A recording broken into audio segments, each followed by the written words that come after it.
मेरे बांके बिहारी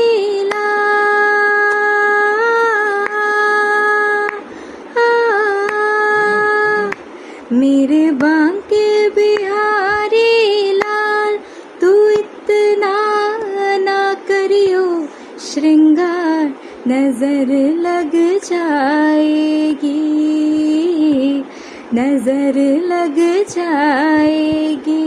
मेरे बांके बिहारी लाल, तेरी सूरतियों पे मन मोरा अटका, प्यारा लगे तेरा पीला पटका। तेरी सुरलिया पे मन मोरा अटका, प्यारा लगे तेरा पीला पटका। तेरे गले वैजंती माल,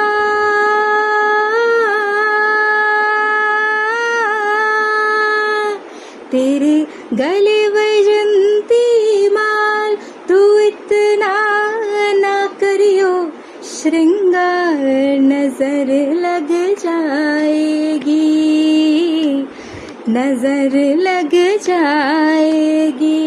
मेरे बांके बिहारी लाल, तेरी मुरलिया पे दिल मेरा अटका, प्यारा लगे तेरा नीला पटका। तेरी मुरलियों पे दिल मेरा अटका, प्यारा लगे तेरा नीला पटका। तेरे घूंघर वाले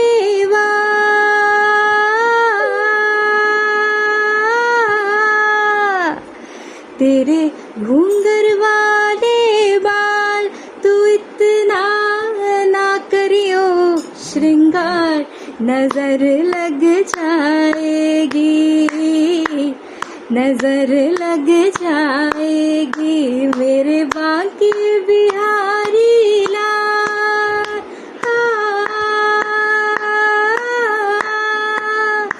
मेरे बांके बिहारी लाल, तू इतना ना करियो श्रृंगार, नजर लग जाएगी, नजर लग जाएगी। मेरे बांके बिहारी लाल, तेरी कमरिया पे मन मोरा अटका, प्यारा लगे तेरा काला पटका।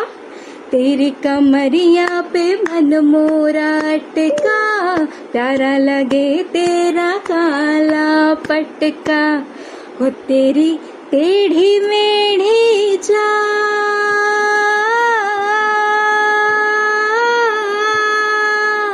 तेरी टेढ़ी मेढ़ी चाल, तू इतना ना करियो श्रृंगार, नजर लग जाएगी, नजर लग जाएगी। मेरे बांके बिहारी लाल,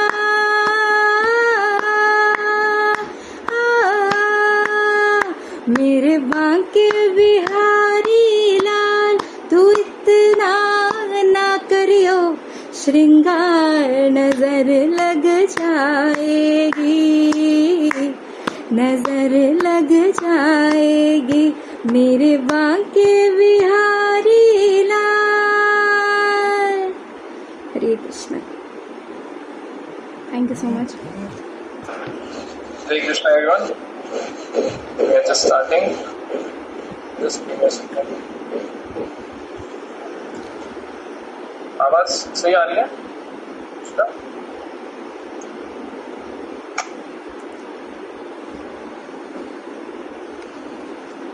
ओम अज्ञानतिमिरान्धस्य ज्ञानाञ्जनशलाकया चक्षुरुन्मिलितं येन तस्मै श्रीगुरुवे नमः। श्रीचैतन्यमनोभीष्टं स्थापितं येन भूतले स्वयं रूप कदा मह्यं ददाति स्वपदान्तिकम्। नमो विष्णुपादाय कृष्णप्रेष्ठाय भूतले श्रीमते भक्तिवेदान्त स्वामिन्निति नामिने। नमस्ते सरस्वते देवे गौरवाणी प्रचारिणे निर्विशेष शून्यवादी पाश्चात्य।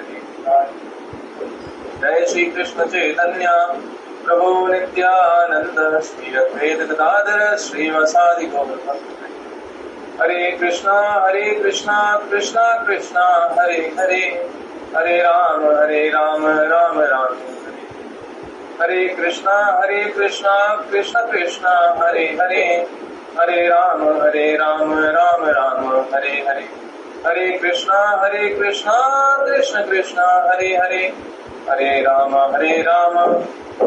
Ram Ram Hare Hare.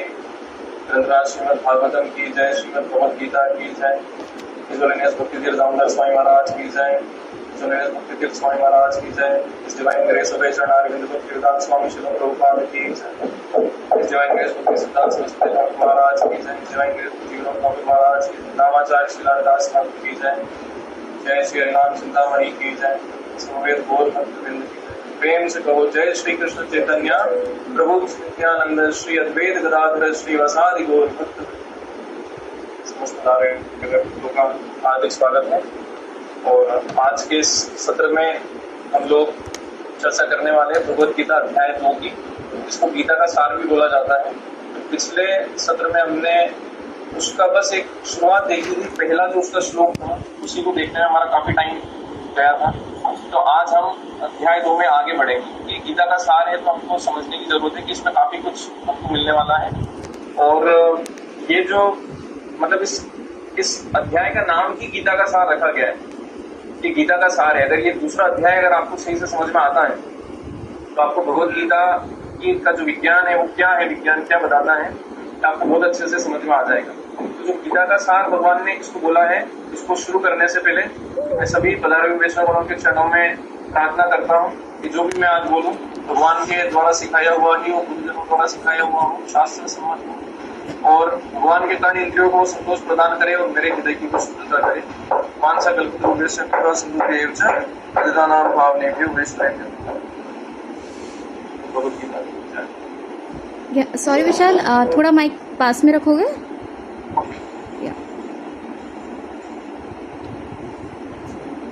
Is it better now? अभी आवाज आ रही है? अभी आवाज ठीक आ रही है?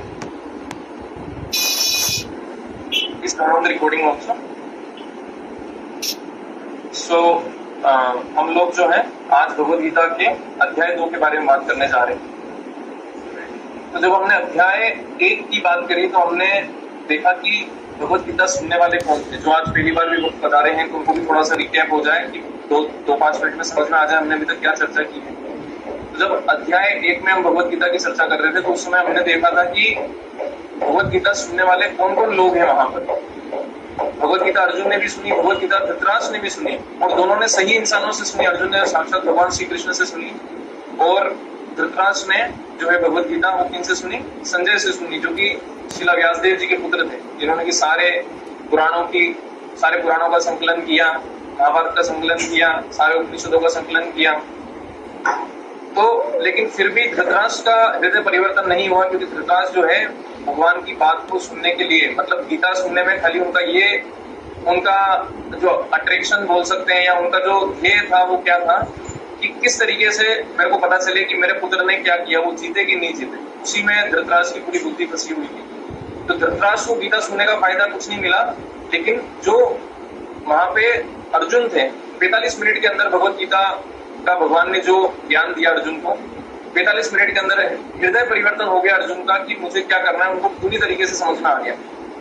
ठीक है, तो अब हम ये देखते हैं कि भगवान दूसरे अध्याय में जब बोलना शुरू कर रहे हैं, भगवान क्या चीज से भगवान बोलना शुरू कर रहे हैं, क्या ऐसी चीज है जिसको भगवान ने अपना आधार बनाया कि आप जैसे कि कोई आपका मित्र आया आपके पास में, कोई भी परेशानी लेके आया, तो आप उससे किस तरीके से व्यवहार करोगे, किस तरीके से उसको समझाओगे। और यहाँ पे जो परेशानी है बहुत बड़ी है, मतलब परेशानी इतनी बड़ी है कि युद्ध के बीच में से आदमी को अब ये डिसाइड करना है कि मैं यहाँ से भागूं कि मैं युद्ध करूं।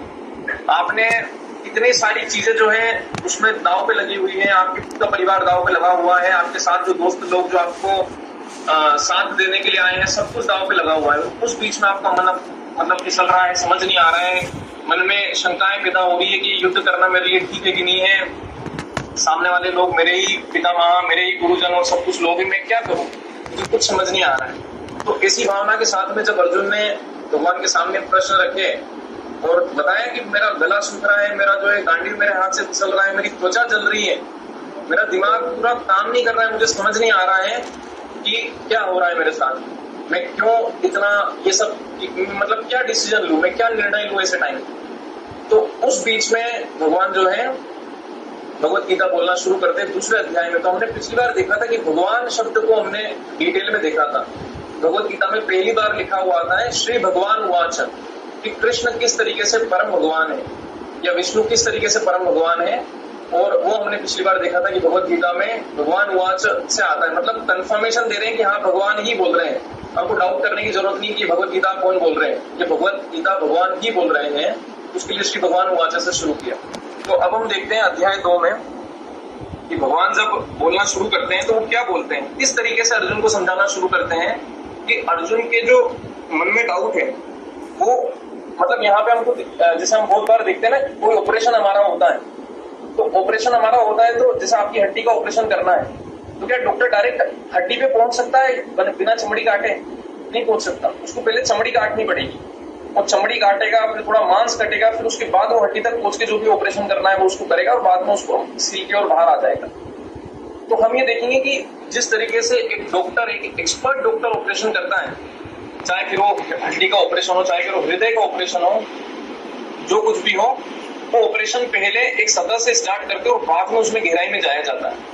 तो भगवान जो ये ऑपरेशन स्टार्ट कर रहे हैं अर्जुन के ऊपर, क्योंकि बहुत बड़ी समस्या है, इतना बड़ा युद्ध है, लाखों लोग आज मरने वाले हैं, और उनका कारण यही जो युद्ध है ये बनने वाला है, महाभारत का युद्ध। तो भगवान कितना, और देखिए आप एक व्यक्ति पे निर्भर कर रहा है इतना सारा सब कुछ, क्योंकि अगर अर्जुन मना कर देता, उसी को नेतृत्व करना था, वही मना कर देता, तो फिर सब कुछ मामला बिगड़ जाता।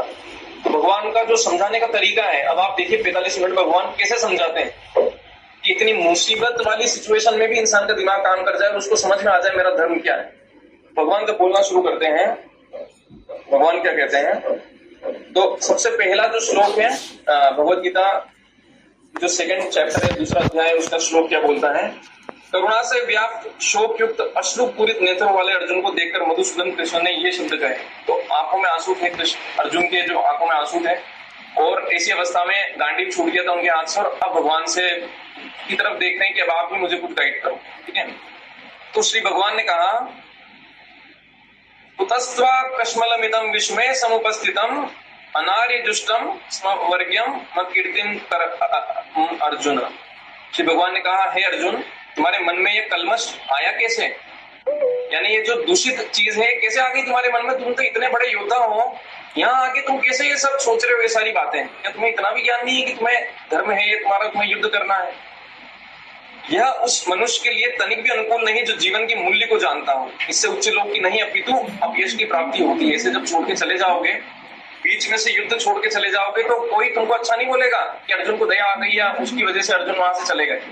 लोग क्या करेंगे, आपकी खिल्ली उड़ाएंगे कि डर गया, वहां पे आके डर गया और इसलिए यहां से चला गया। तो भगवान बता रहे हैं कि एक जो योद्धा है जिसने पूरी जीवन इतना सम्मान से जिया, अरे जब भागना ही था और ये सब युद्ध जब करना ही नहीं था, तो फिर 13 साल का वनवास और वो सब क्या चले जाते, कहीं पे आते ही मत वापस यहाँ पे। तो वहां पे जब आने का फिर कारण क्या बना, आप आए क्यों हो यहाँ पे? तो अब अर्जुन आगे जो फिर भगवान उनसे जो बात बोलते हो क्या होती है, हे प्रथा पुत्र, प्रथा पुत्र मतलब कि कुंती देवी का नाम प्रथा भी था, ठीक है। हे प्रथा पुत्र, इस हीन नपुंसकता को प्राप्त मत हो, हीन नपुंसकता को प्राप्त मत हो, यह तुम्हें शोभा नहीं देती। हे शत्रुओं के दमन करता, हृदय की शुद्र दुर्बलता को त्याग कर युद्ध के लिए खड़े हो जाओ। मतलब ये जो हृदय में जो तुम्हारी कमजोरी, जो ऐसे बोलते हैं ना, अपना हृदय ढीला पड़ जाता है कभी कभी, हृदय में ऊर्जा नहीं रहती है, शक्ति नहीं रहती कि ये कैसे डिसीजन लूं, मैं इतना बड़ा डिसीजन कैसे लूं, मेरे पुत्र ने, मेरी पुत्री ने इतना बड़ा कांड कर दिया, इतना बड़ा गलत काम कर दिया, मैं कैसे उनको मतलब क्या करूं, मेरे को समझ नहीं आ रहा है। हृदय की दुर्बलता हो गई। एक साइड तो हमें लग रहा है कि हमारा मोह माया है हमारे परिवारजनों से किन्हीं से भी, और एक साइड हमें लग रहा है कि हम लोग को क्या न्याय लेना चाहिए, मतलब सही डिसीजन क्या होगा यहाँ। तो भगवान बोल रहे हैं ये हृदय की दुर्बलता है, और भगवान क्या बोल रहे हैं कि ऐसी नपुंसकता तुमको शोभा नहीं देती, कि तुम जो नपुंसक बन रहे हो ऐसे टाइम पे, this is not good. Arjun ने कहा, हे शत्रुहंता, हे मधुसूदन, मैं युद्ध भूमि में किस तरह भीष्म तथा द्रोण जैसे पूजनीय व्यक्तियों पर उलटकर बाण चलाऊंगा। तो जब अर्जुन बोलते हैं कि मैं किस तरीके से अपने ही जो गुरुजन हैं उन पे बाण चलाऊंगा, तो वो अर्जुन अब अपने सवाल रखते जा रहे हैं एक एक करके, ठीक है। तो अब अर्जुन अपने सवाल रखते जा रहे हैं, अब हम यहां से शुरू करेंगे देखना, तो इसमें हमको पता चलेगा कि भगवान किस तरीके से अर्जुन के सवालों का समाधान करते हैं। ठीक है, यस। तो अर्जुन ने सवाल रखा कि मैं युद्ध भूमि में किस तरह भीष्म तथा द्रोण जैसे पूजनीय व्यक्तियों पर उलटकर बाण चलाऊंगा। ठीक है, ऐसे महापुरुष जो मेरे गुरु हैं उन्हें मारकर जीने की अपेक्षा में संसार में भीख मांगकर ही खाना अच्छा है। भले ही वे सांसारिक लाभ के इच्छुक हो, किंतु है तो मेरे ही गुरुजन। यदि उनका वध होता है तो हमारे द्वारा भोग की प्रत्येक वस्तु उनके रक्त से सनी हो जाएगी। ठीक है, तो अर्जुन ने जब ये बात कही तो आपको ये समझ में आएगा कि अर्जुन जैसे हमने पहले भी बोला था कि अर्जुन को कोई लालच नहीं था। अर्जुन को कोई लालच नहीं था कि ये सारा सब कुछ मेरा ही है, ये सब मुझे ही मिले, इसका भोग सारा मैं ही करूं। तो ऐसा व्यक्ति भगवान के ज्ञान को सुनने के लिए, मतलब हृदय से बहुत शुद्ध है अर्जुन। अभी अज्ञानता में पड़ा हुआ है, अभी अज्ञानता में उसका दिमाग काम नहीं कर रहा है। जो भी उसने शास्त्र की नॉलेज आज तक ली, आज वो उसी के विपरीत काम कर रही है, उसी के ऑपोजिट काम कर रही है। वो गलत गलत बातें याद आ रही है उसको, जो कि उसको वो भूल गया, समझ नहीं पा रहा है कि मैं क्या करूं। ये जो परिस्थिति आई उसमें अर्जुन को कुछ समझ नहीं आ रहा है। ठीक है, वो यहाँ तक कि भीख मांगकर खाने के लिए तैयार है, लेकिन उसको ये नहीं करना है कि मैं मतलब ये इन लोगों को मार नहीं सकता। ठीक है, मैं अपने गुरुजनों को मार नहीं सकूंगा। तो अब उसके बाद में भगवान को क्या बोलते हैं कि यस, भगवान को अर्जुन 7वें श्लोक में बोलते हैं, अब मैं अपनी कृपण दुर्बलता के कारण अपना कर्तव्य भूल गया हूं और सारा धैर्य खो चुका हूं। ऐसी अवस्था में मैं आपसे पूछ रहा हूं, जो मेरे लिए श्रेयस्कर हो उसे निश्चित रूप से बताएं। अब मैं आपका शिष्य हूं और आपका शरणागत हूं, कृपया मुझे उपदेश दें। तो जीवन में ऐसी परिस्थितियां पूछ के नहीं आती है, कभी भी ऐसी परिस्थितियां हमारे पास भी कभी भी आके खड़ी हो सकती है, और उस समय में हमें किनको अप्रोच करना है, हमें किनके पास जाना है, वो ये बात मतलब बताएगा कि हम लोग उस परिस्थिति से निकल पाएंगे कि हम उस परिस्थिति में फंसे रह जाएंगे। तो अर्जुन ने तो किन से भगवान ऐसे बना के लाया अर्जुन सारथी भगवान को। लेकिन आप सोचिए, सारथी के सामने, अपने मित्र के सामने वहां पे जाके और बोल रहे हैं, उनको पता है अर्जुन को, क्योंकि पता है कि साक्षात भगवान है। मेरे सारथी तो बने हुए लेकिन भगवान ही है मेरे सामने। तो अर्जुन क्या अपना हृदय भगवान के सामने वहां पे व्यक्त कर रहे हैं। ठीक है, और वहां पे जब उन्होंने हृदय भगवान के सामने व्यक्त किया, तो अब यहाँ पे आते हैं कि भगवान मुस्कुराते हैं। ठीक है, भगवान मुस्कुराते हैं, तो भगवान मुस्कुराते हैं। अब आप ये सोचेंगे कि कोई आदमी बेचारा इतना परेशान होकर आ रहा है, रो रहा है, युद्ध होने वाला है, सामने वाले परिवारजनों से लड़ना है, मारना है, सब कुछ करना है, भगवान मुस्कुरा क्यों रहे? भगवान मुस्कुरा के शुरू कर रहे हैं। तो कृष्ण भगवान की खास बात है, वो पहले मुस्कुराते हैं कुछ भी चीज, जबकि इतनी मुसीबत वाली सिचुएशन में वो मुस्कुरा के उनको पहले उपदेश दे रहे हैं। तो भगवान मुस्कुरा के क्यों मुस्कुराते भगवान इसमें? भगवान पहले इसलिए मुस्कुराते कुछ बोलने से पहले कि भगवान ये बताना चाह रहे हैं कि अब परिस्थिति देखो कैसी आ गई कि जो मित्र था वो तो, जो मेरा मित्र था वो बन गया मेरा शिष्य। ठीक है, युद्ध भूमि थी वो बन गया स्कूल, क्योंकि युद्ध भूमि जहां युद्ध होना था वहां ज्ञान देना पड़ेगा। तो भगवान उस विडंबना को देख के मुस्कुरा रहे हैं कि देखो क्या हो रहा है। जो अर्जुन इन्हीं सब लोगों को परास्त कर चुका है पहले, आज वही अर्जुन हिम्मत नहीं है उसमें, समझ नहीं पा रहा है कि उसको क्या करना चाहिए। तो भगवान पहले मुस्कुरा रहे हैं। ठीक है, अब भगवान उसके बारे में बोलना शुरू करते हैं कि अब आपको ये, आज हम लोग ये देखेंगे कि हम लोग आत्मा को कैसे महसूस कर सकते हैं। शरीर शरीर शरीर तो हम लोग सब देख रहे हैं, सब महसूस कर रहे हैं, लेकिन आत्मा क्यों कैसे महसूस करा जा सकता है? आज हम प्रैक्टिकल तरीके से देखेंगे कि आत्मा क्या होती है और आत्मा को कैसे कोई महसूस कर सकता है कि हाँ यार आत्मा तो है यार। जैसे कि हमको जो दिखता है उस पर भरोसा कर लेते हैं, लेकिन हम आत्मा पे भरोसा नहीं करते हैं। क्या पता होगी नहीं होगी, क्या पता है, यहाँ बोलते हैं हृदय में है नहीं है, किसको पता। ठीक है, तो हम आज के उसमें ये देखेंगे डीप में कि भगवान किस जगह से शुरू करते हैं।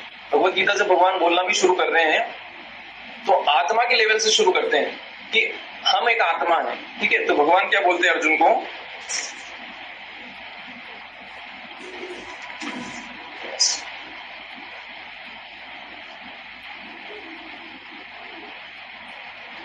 श्री भगवान ने कहा, हे अर्जुन, तुम पांडित्य पूर्ण यानी पंडित जैसे वचन तो करते हो, लेकिन उनके लिए शोक कर रहे हो जो शोक करने योग्य नहीं है। जो विद्वान होते हैं वे न तो जीवित के लिए और न ही मृत के लिए शोक करते हैं। कोई आदमी अगर बुद्धिमान है तो उसको ये पता है कि ये जो शरीर है, ये जो हमारा शरीर है, हम सब हर समय देखने के लोग मर रहे हैं, हमारे आसपास भी मर रहे हैं, दुनिया देश दुनिया में न्यूज हमको दिन भर आती रहती है, कुछ ना कुछ हमको पता चलता रहता है कि हर जगह कुछ ना कुछ हो रहा है। तो अगर हम लोग आत्मा है, और आत्मा तो मर नहीं सकती, आत्मा को तो कोई काट नहीं सकता, गला नहीं सकता, जला नहीं सकता है, तो फिर अर्जुन को जो है चिंता करने की क्या जरूरत है? वो तो कपड़े ही बदल रहा है। जैसे ये शरीर को बोला जाता है आत्मा का कपड़ा। ये शरीर जो है ये आत्मा का एक कपड़े की तरह है कि आज हमको इस शरीर में मिला हुआ है, यहाँ से जब हम जाएंगे तो फिर हमको दूसरा कपड़ा मिल जाएगा, फिर तीसरा कपड़ा मिल जाएगा। जब तक हम लोग यहाँ से, इनफेक्ट हम जो भगवान के धाम में भी जाते हैं तो वहां पे हमको आध्यात्मिक देह दी जाती है, जो कि फिर हमारी हमेशा के लिए आध्यात्मिक देह से हम लोग को रहना पड़ता है कि आध्यात्मिक देह में ही हम लोग हमेशा निवास करते हैं और भगवान के धाम में रहते हैं। लेकिन भौतिक संसार में ये बार बार कपड़ा हमारा चेंज होता रहता है, बार बार ये कपड़ा चेंज होता रहता है। तो हम अब ये देखते हैं कि आत्मा और परमात्मा, ये सुनने में हमारे बहुत बार आता है कि आत्मा और परमात्मा, थोड़ा तेज करिए क्या? तो आत्मा और परमात्मा हमको बहुत बार सुनने में आता है, लेकिन हमको ये समझ नहीं आता कि आत्मा कितनी बड़ी है और परमात्मा कैसे क्या है, राइट? तो हम आज एक उससे देखेंगे कि भगवान को, हम जीवों को क्या बोला जाता है कि हम भगवान के अंश हैं। अगर एक जीव भगवान का अंश है तो जैसे कि एक बहुत बड़ा सागर है, उस सागर में से आपने अगर एक कप भर के पानी निकाला तो वो पानी भी सागर की तरह ही होगा कि वो पानी जो कप में भरोगे वो मीठा हो जाएगा और सागर का पानी खारा था? ऐसा तो नहीं है। जो सागर का पानी अगर खारा है पूरा, तो आपके कप में जो भरा आपने वो पानी भी खारा रहेगा। तो अगर हम भगवान के अंश है तो हमें भी तो भगवान की गुण है, भगवान की गुण तो हमें होने चाहिए। लेकिन जब अगर हमारे अंदर भगवान की गुण है तो फिर हम कैसे फंस गए संसार में? ये अगर बात हमको समझ में आ गई तो हमको ये पता चल जाएगा कि यहाँ से निकलने का रास्ता क्या है। इसलिए भगवान आत्मा परमात्मा से ये डिस्कशन शुरू करते हैं। अब आप थोड़ा सा इसको हम देखते हैं, लॉजिक के तरीके से देखते हैं, तर्क वितर्क से देखते हैं कि एक समुद्र है, उसमें से आपने एक कप भरा, उस एक कप को आप थोड़ी देर गर्म करोगे तो आप बन के खत्म हो जाएगा, उड़ जाएगा। लेकिन वहीं अगर मैं आपको बोलूं कि आप पूरे समुद्र को गर्म करो, सूर्य तो तपाते हैं, पूरा समुद्र तपाते हैं, पर कभी आपने देखा कि समुद्र पूरा गायब हो गया? कहीं नहीं होता है। समुद्र गायब क्यों नहीं हो रहा है? क्योंकि समुद्र विशाल काय है और हम जो कप भर रहे हैं वो तो छोटा सा है। तो भले ही क्वालिटी में, या भले ही ऐसा बोल सकते हैं कि जो मतलब क्वालिटी को क्या बोला जाता है, जैसे शुद्धता में हम लोग भगवान के ही बराबर हैं, लेकिन क्योंकि हम अणु हैं और भगवान बहुत बड़े हैं, भगवान जो है बहुत विशाल काय हैं, हमारे उसमें जैसे बोलते हैं ना कि विष्णु के एक एक रोम में से ब्रह्मांड निकलते हैं, हमारे रोम में से क्या निकलता है? खाली पसीना ही निकल पाता है। तो भगवान के रोम में से ब्रह्मांड निकल रहे हैं और हमारे से तो कुछ भी नहीं निकल रहा है अच्छा ढंग का। यानी हम लोग अणु हैं, बहुत बारीक, बहुत छोटे से हैं। जो बताया था हमने कि बाल के अग्रभाग के 10,000वें हिस्से के बराबर आत्मा की साइज होती है जो हमारे हृदय में निवास करती है, ठीक है? तो जब हम लोग इतने छोटे होते हैं तो हम लोग क्या होते हैं, जैसे हमने छोटा सा पानी का गिलास जब गर्म किया तो वो भाप बन के उड़ गया। तो उसी तरीके से क्योंकि जीवात्माएं बिल्कुल छोटे श्रेणी में रहती हैं, तो वो माया के चक्कर में आने के लिए मतलब आसान रहता है उनके लिए माया के चक्कर में आना और माया में फंस के इस जगत में आना। तो इसलिए भगवान की तरह की क्वालिटी होने के बावजूद भी हम लोग इस जगत में फंस जाते हैं। क्वालिटी वाइज तो हम भगवान के बराबर है, लेकिन साइज में हम लोग छोटे हैं, क्वांटिटी में हम लोग छोटे हैं। तो बोलते हैं ना, तो क्वांटिटी में छोटे होने की वजह से हमको माया पकड़ लेती है, क्योंकि माया देवी है तो भगवान की दासी, जिनको ये सेवा दी हुई है कि जो भी जीवात्मा है मुझसे हटकर आनंद लेना चाहती है, उन जीवात्माओं को आप एक मौका दीजिए। यहाँ पे जो माया का जगत है उसमें आप एक मौका दीजिए, ठीक है? तो उस जगत में भगवान जब ये मौका देते हैं हमको, हम लोग जब यहाँ पे इस जगत में आके जब हम लोग इस माया के जगत में आके फंस जाते हैं, तो इस माया के जगत से निकलने के लिए हमको क्या करना पड़ेगा? पहले हमको ये समझना पड़ेगा कि हम लोग आए कहाँ से, हम लोग आते कहाँ से हैं। हम लोग भगवान से ही निकल के आए हैं, तो अब भगवान हमको वापस बुलाना भी चाहते हैं, लेकिन वो जो हमको परमात्मा रूप में अंदर बैठे हुए हैं हमको हमेशा संकेत भी देते, लेकिन हम क्या करते हैं, उनके संकेत को हमेशा नकारते रहते हैं, देखते नहीं है भगवान की तरफ कि भगवान क्या चाह रहे हैं हमसे, भगवान हमको कहाँ बुलाना चाह रहे हैं। हम लोग इसी जगत में फंस के रहना चाहते हैं। अब आपको लगेगा कि आत्मा को आपने बोला महसूस कर सकते हैं, कैसे महसूस कर सकते हैं? ठीक है, आत्मा को हम लोग महसूस कैसे कर सकते हैं कि ये जो पूरा शरीर है हमारा, ठीक है, आपने अगर किसी को मरते हुए देखा हो एकदम पास से, जब कोई इंसान की कभी शरीर प्राण गए हो, कभी आपने किसी को मरते हुए देखा हो, तो वो आदमी जब मरता है उसके 2 मिनट पहले तक भी उसका शरीर तो सेम था, एकदम सेम शरीर, बिल्कुल सेम शरीर, उतना ही पानी, उतना ही खाना, उतनी एनर्जी, सब कुछ उसके पास में अगर सेम है, तो ऐसा क्या हो गया कि थोड़ी देर पहले तो वो जिंदा था और थोड़ी देर बाद में उसको मृत घोषित करके जला के आ गए लोग। मतलब ऐसी क्या चीज निकल गई? आप उसका वजन भी तोल लोगे तो सेम आएगा। मतलब उसमें से गायब क्या हुआ? ऐसा क्या गायब हो गया आदमी के अंदर से कि उसको मृत घोषित कर दिया। और ये हम हमारी तरफ हर जगह होता हुआ देख रहे हैं कि आदमी को थोड़ी देर पहले जिंदा था, अरे अटैक आ गया, मर गया आदमी, और उसको जाके मृत घोषित कर दिया। जो आत्मा होती है जब वो यहां से निकल के चली जाती है तो शरीर कुछ काम का नहीं। अगर एक जेसीबी मशीन भी हो और अंदर ड्राइवर नहीं बैठा हो तो जेसीबी मशीन तो कुछ काम की नहीं है। तो ये जो शरीर है ये तो वाहन की तरह है, लेकिन जो असली में हम है वो आत्मा है, जो कि हृदय के इस भाग में यहाँ पर बैठे रहते हैं। तो ये आत्मा जब निकल के चली जाती है तो इस शरीर को बोल दिया जाता है कि मृत आदमी घोषित हो गया है, कि मृत व्यक्ति बन चुका है। और अब इस मृत व्यक्ति को क्या करना है, ठीक है भाई इसको क्या कर सकते हैं, इसको जला दो ताकि परिवार वाले भी अब इसकी मोहमाया से थोड़ा दूर हो जाए, और हम लोग जो है आगे इसको भी सद्गति प्रदान करें। जहां भी जाएगी आत्मा कर्म के अनुसार वो चाहे तो स्वर्ग में जा सकती है, चाहे तो नरक में जा सकती है, चाहे तो वापस मृत्यु लोक पे जन्म ले सकती है। तो हमारे शरीर के हर अंग पे आप अगर टच करोगे तो आपको फील होगा। तो ये जो चेतना हमारे अंदर है, ये चेतना ही तो चली जाती है मृत शरीर में से। कोई भी इंसान मृत हुआ तो उसके अंदर से क्या है, चेतना चली जाती है। उसको पता नहीं रहता कोई मेरे को टच कर रहा है, कोई मेरी आंखें छू रहा है, कोई मेरे सामने है, कोई बात कर रहा है, उसको सुनाई नहीं देता। तो चेतना जो बोलते हैं वो भले परमात्मा का एक छोटा सा अणु यहाँ पे हृदय के यहाँ पे बैठा होता है, लेकिन वो चेतना पूरे शरीर में होती है। ठीक है, पूरे शरीर में, मतलब कहाँ से होती है, सिर के ऊपर ही, ऊपर से पैर के नीचे नीचे तक पूरे शरीर में फैली हुई होती है। ठीक है, तो उसी चेतना को हम जानते हैं कि हाँ इस शरीर में आत्मा बैठी हुई है। ठीक है, अब बहुत से लोग क्या दावा करते हैं, बहुत से लोग ये दावा करते हैं कि भाई आपकी जो चेतना है, मतलब आदमी जो है जब ज्ञानवान बन जाएगा तो भगवान के बराबर बन जाएगा। ठीक है, लेकिन भगवान को तो परमात्मा बोलते हैं, हमको बोलते हैं जीवात्मा। ठीक है, यानी हम बहुत छोटे जीवात्मा है और भगवान को बोलते हैं परमात्मा। भगवान बहुत परम है, भगवान को परमात्मा बोल रहे हैं, हमको जीवात्मा बोल रहे हैं। इसमें क्या हमको अंदर समझ नहीं आया कि जीवात्मा परमात्मा अंतर क्या है।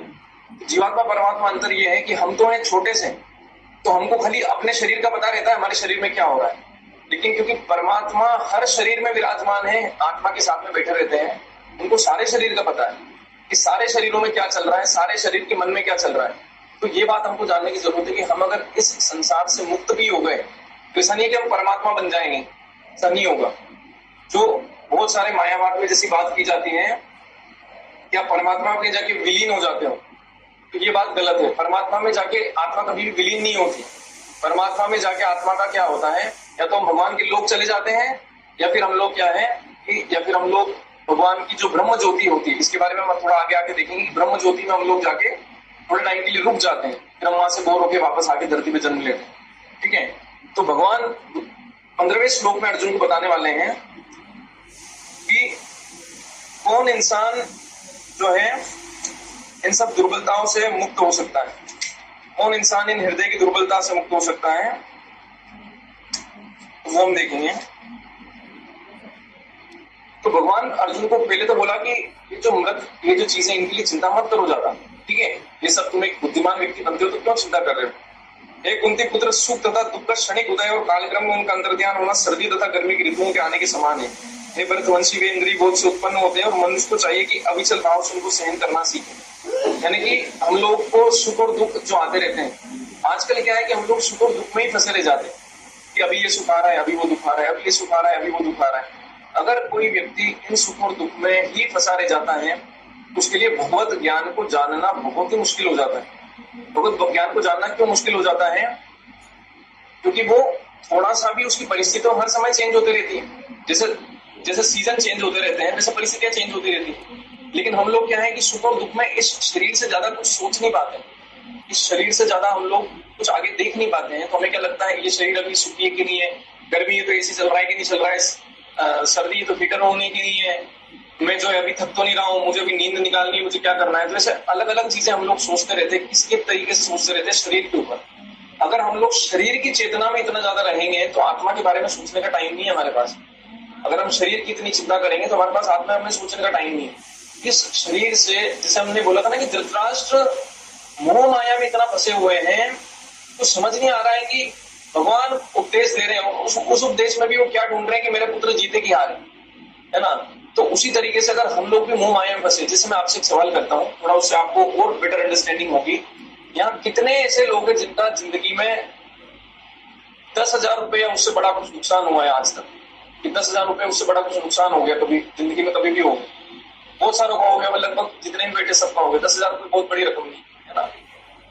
और आपके अकाउंट में अभी 10,000 रुपये भी होंगे, लगभग जितने भी यहाँ बैठे हैं स्टूडेंट्स को छोड़ के सबके अकाउंट में 10,000 रुपये भी होंगे।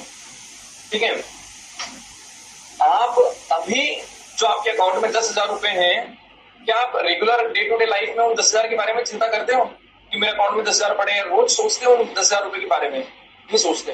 और पड़े तो पड़े, लेकिन वही 10,000 के जब नुकसान हो जाए तो अरे यार 10,000 गए यार मेरे, खुद भी परेशान होते हो। 10 दिन तक, 20 दिन तक, कभी कभी तो महीनों तक वो चीज दिमाग में चलती रहती है कि यार नुकसान हो गया। सालों पुरानी चीज भी भूलते नहीं हम।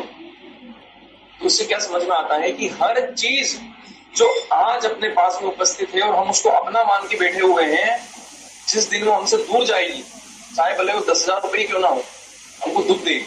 क्यों? क्योंकि हम उसको अपना मान के बैठे हुए कि मेरा पैसा है ना, अभी भले मैं नहीं सोच रहा हूँ, अभी भले मेरी माँ है, मैं भले उसकी रिस्पेक्ट नहीं कर रहा हूँ, अभी मैं कुछ भी कर रहा हूँ, लेकिन फिर जब वो जाएगी तो लगेगा अरे यार वो तो चली गई। तो ये जब हमको मन में आता है ना, तब हमको ऐसा लगता है कि यार हम जीवन जी कैसे रहे। और वो भी थोड़ी देर, जब वो जाते हैं उस समय सोचने में आता है, फिर हम इसी चीज में फंस जाते हैं। आप सोचिए कि 10,000 रुपये से जब हमारी इतनी अटैचमेंट है अभी के समय में, तो हमारे परिवारजनों से कितना अटैचमेंट, हमारा हर किसी इंसान से। और जब हम जाते हैं शरीर छोड़ के, तो अकेला ही जाता है आदमी, तो वो कितना पागल हो जाएगा सोच के कि मैं सब कुछ छोड़ के जा रहा हूँ, मेरा धन संपत्ति, घर बार, मेरी खेती जमीन, हर चीज छोड़ के जानी पड़ रही है। मतलब इंसान को कुछ समझ नहीं आएगा उस समय में, वो इतना परेशान हो जाएगा। तो अगर हम ये भगवत गीता के ज्ञान से समझ लेते हैं कि धीरे धीरे हमको डिटैच होना है। डिटैच का मतलब है कि हमारा कोई आसक्ति हमारी खत्म करनी है, अनासक्त बनना है। किन चीजों से अनासक्त बनना है? जो भी चीजें भगवान से रिलेटेड नहीं है उनसे अगर हम अनासक्ति धीरे धीरे, ऐसा नहीं कि हम अपना कर्तव्य भूल जाएं, हमारा कर्तव्य तो करें। तो भगवान अर्जुन को भी यही सिखा रहे हैं। तुम अभी आसक्त हो गए हो सामने वाले लोगों को देखकर कि ये मेरे जो है भाई लोग हैं, मेरे कजिन ब्रदर हैं, मेरे पितामह हैं, लेकिन अभी तो वो अधर्म की साइड से लड़ रहे हैं। तो तुम क्योंकि अभी अज्ञानता में हो, तुम ये देख नहीं पा रहे हो कि ये लोग अगर अज्ञानता की साइड से लड़ रहे हैं, तुम्हारा धर्म है इन लोगों से लड़ना, और तुम्हारा धर्म है इन लोगों को मारना, या जो भी होगा युद्ध में तो देखा जाएगा भगवान के हाथ में क्या होना है। लेकिन अर्जुन वहां पे कर नहीं पा रहा है, क्योंकि वो क्या है, मोह माया में फंस गया अभी के टाइम। जबकि अर्जुन ऐसा इंसान नहीं था, अर्जुन कोई दुर्बल इंसान नहीं था, अर्जुन बहुत शक्तिशाली इंसान था। लेकिन अटैचमेंट जो होता है ना, ऐसे इंसान को भी फंसा सकता है। भगवान ऋषभ देव के जो पुत्र हुए भरत महाराज, जिनके नाम पे भारतवर्ष का नाम पड़ा भारत, केवल एक हिरण से आसक्ति हो गई थी। पूरा राजपाट अपना छोड़ के जंगल में चले गए थे। वहां पे एक हिरणी को देखा कि शेर की आवाज से डर के वो कूद गई पानी में, और जैसे ही कूदी पानी में तो उसके गर्भ में जो हिरण का छोटा सा बच्चा था वो उसी समय उसने बाहर निकाल दिया उसके गर्भ से। और छोटा बच्चा कैसे तैरेगा, अभी पैदा हुआ और पानी में जाके पैदा हो गया। तो भरत महाराज कूदे, उस बच्चे को बचा के ले आए बाहर, और हिरणी डूब के मर गई। छोटा सा बच्चा है, उसको वो तो बेचारा मर जाएगा, उसको खिलाएंगे पिलाएंगे नहीं। तो भरत महाराज ने उसकी ध्यान रखी, थोड़े दिन तो ध्यान रखी। अब मुझे आप बताइए कि कोई हिरण है या कोई भी जानवर है, वो तो जंगल के लिए बना है कि आप उसको पकड़ के रखो और उसको वो सब चीजें करो। हिरण तो जंगली जानवर है, वो दूध तो देता नहीं कि हमें उसके दूध की जरूरत है। तो हिरण तो जंगल के लिए है। लेकिन भरत महाराज को क्या हुआ, उससे मोह माया आसक्त हो गई। मोह माया बनने की वजह से उसका ध्यान रखने लग गए, दिन भर चिंता करने लग गए कि कहाँ है वो, क्या कर रहा होगा, उसने खाया कि नहीं खाया, ये वो सब। तो मृत्यु के अंतिम क्षण में भरत महाराज जो अपना राजपाट, अपने रानी, अपने बच्चे, अपना पूरा सर्वस्व जिसके नाम पे भारत का नाम रखा हुआ है, सब कुछ छोड़ के जंगल में गए थे, वहां हिरण से अटैच हो गए। तो बहुत सी बार हमें लगता होगा ना कि हम लोग तो अच्छी चीज कर रहे हैं, हम लोग तो कुत्ते को खाना खिला रहे हैं, हम तो अच्छा काम कर रहे हैं, हम तो ये कर रहे हैं, वो कर रहे हैं। लेकिन अगर आपकी आसक्ति बन गई उस चीज से, तो वो आपके अगले जन्म का कारण बन जाएगा। तो भरत महाराज क्योंकि मरते समय में एक हिरण का ध्यान करते हुए मरे थे, अगला जीवन उनको हिरण का मिला। बहुत पछताया, क्या मूर्ख था, हमें पूरा राजपाट छोड़ के बैठा था और एक हिरण ने फंसा दिया। तो ये बात उनको जब लगी तो समझ नहीं आया कि यार कैसे इतनी बड़ी गलती हो गई मेरे से। तो फिर उन्होंने एक चीज करी, वो आपको सुन के बहुत आश्चर्य होगा कि जहां पे वो थे वो हरा भरा वन था, वहां चारा नहीं खाते थे, वो जंगल की पहाड़ी पे चढ़ के सूखा चारा खाते थे। उनको ये याद था कि अगर मैं ये हरा चारा खा के मस्त रहूंगा मैं तो भूल जाऊंगा, खेल कूद करूंगा इन हिरणों के साथ में, मैं भी हिरण ही रह जाऊंगा, अगला जन्म फिर जानवरों का मिलेगा मुझे। वो क्या करते थे, जंगल में ऊपर पहाड़ पे जाके जहाँ सूखी घास रहती थी वो घास खा के आके, और साधु संत ढूंढे उन्होंने, तो पास में साधु संत की कुटिया थी, वहां जाके रोज उनकी कथा सुनते थे। साधु संत भी समझ गए थे कि कोई पुराने जन्म का कोई अच्छा पुण्यात्मा है जो कि यहाँ पे आया हुआ है, तो वो भी कथा सुनाते थे, आराम से बिठाते उनको कथा सुनाते थे। फिर अगला जन्म उनको जड़ भरत का मिला। कहानी हम आगे कभी डिस्कस करेंगे कि जड़ भरत के जीवन में फिर उन्होंने क्या किया। तो इस तरीके से समझ में आता है कि अगर हम लोग इंद्रिय भोग में लग जाते हैं, हमें यूं लग सकता होगा कि इंद्रिय भोग में क्या परेशानी है, क्या दिक्कत है, मैंने आज अच्छा खा लिया, क्या दिक्कत है मैं अच्छा पहन रहा हूँ, क्या दिक्कत है मैं खूब पैसे कमा रहा हूँ। दिक्कत कुछ नहीं, दिक्कत बस ये है कि अगर आपकी अगले क्षण मृत्यु हो गई, या आपके अगले दिन हो गई, या अगले साल हो गई, अगर आप तैयार नहीं हो उस चीज के लिए। जो भरत महाराज तैयार नहीं थे, जो भगवान के ऋषभ देव के पुत्र थे, तो हम क्या बोल सकते हैं कि हम लोग कितना तैयार हैं संसार छोड़ने के लिए। तो जो सन्यासी लोग होते हैं ना, जो सब कुछ छोड़ के, पूरा घर परिवार छोड़ के जाते हैं, कहीं पे भी सन्यास लेते हैं या जंगलों में जाते हैं, वो करते हैं, इतना कष्टदायी होता है उनके लिए। कष्टदायक तो होता है, लेकिन अगर हम कष्ट सहने के लिए शुरुआत में तैयार नहीं है, तो ये आध्यात्मिक ज्ञान हमारे लिए नहीं है। आध्यात्मिक ज्ञान उस इंसान के लिए है जो तैयार है प्राइस पे करने के लिए। अरे इस जन्म में एक छोटी सी नौकरी के लिए इतनी मगजमारी करनी पड़ती है, इतना इंसान को अपने आप को घिसना पड़ता है, तब जाके एक नौकरी मिलती है, और उसमें भी जाके फिर 10 लोगों की डांट सुनो, 10 लोगों का वो सब सुनो। एक नौकरी आज के समय में जब इतनी मुश्किल हो चुकी है, तो भगवान का धाम ऐसे ही मिल जाएगा कि हमको फ्री। उसके लिए हमको तैयार रहना पड़ेगा कीमत चुकाने के लिए। ये तो जीवन मिला है हमको 100 साल का, वो भी 100 साल तो बहुत कम जी रहे हैं लोग, कभी भी आजकल लोग निपट जाते हैं। तो 100 साल भी जब हमारा जीवन नहीं है, ऑलरेडी हम लोग 30, 40, 50 जिस भी उम्र के हो गए, तो हमको ये सोचने की जरूरत है कि हम कितना तैयार है अगले जन्म में अच्छा जीवन प्राप्त करने की।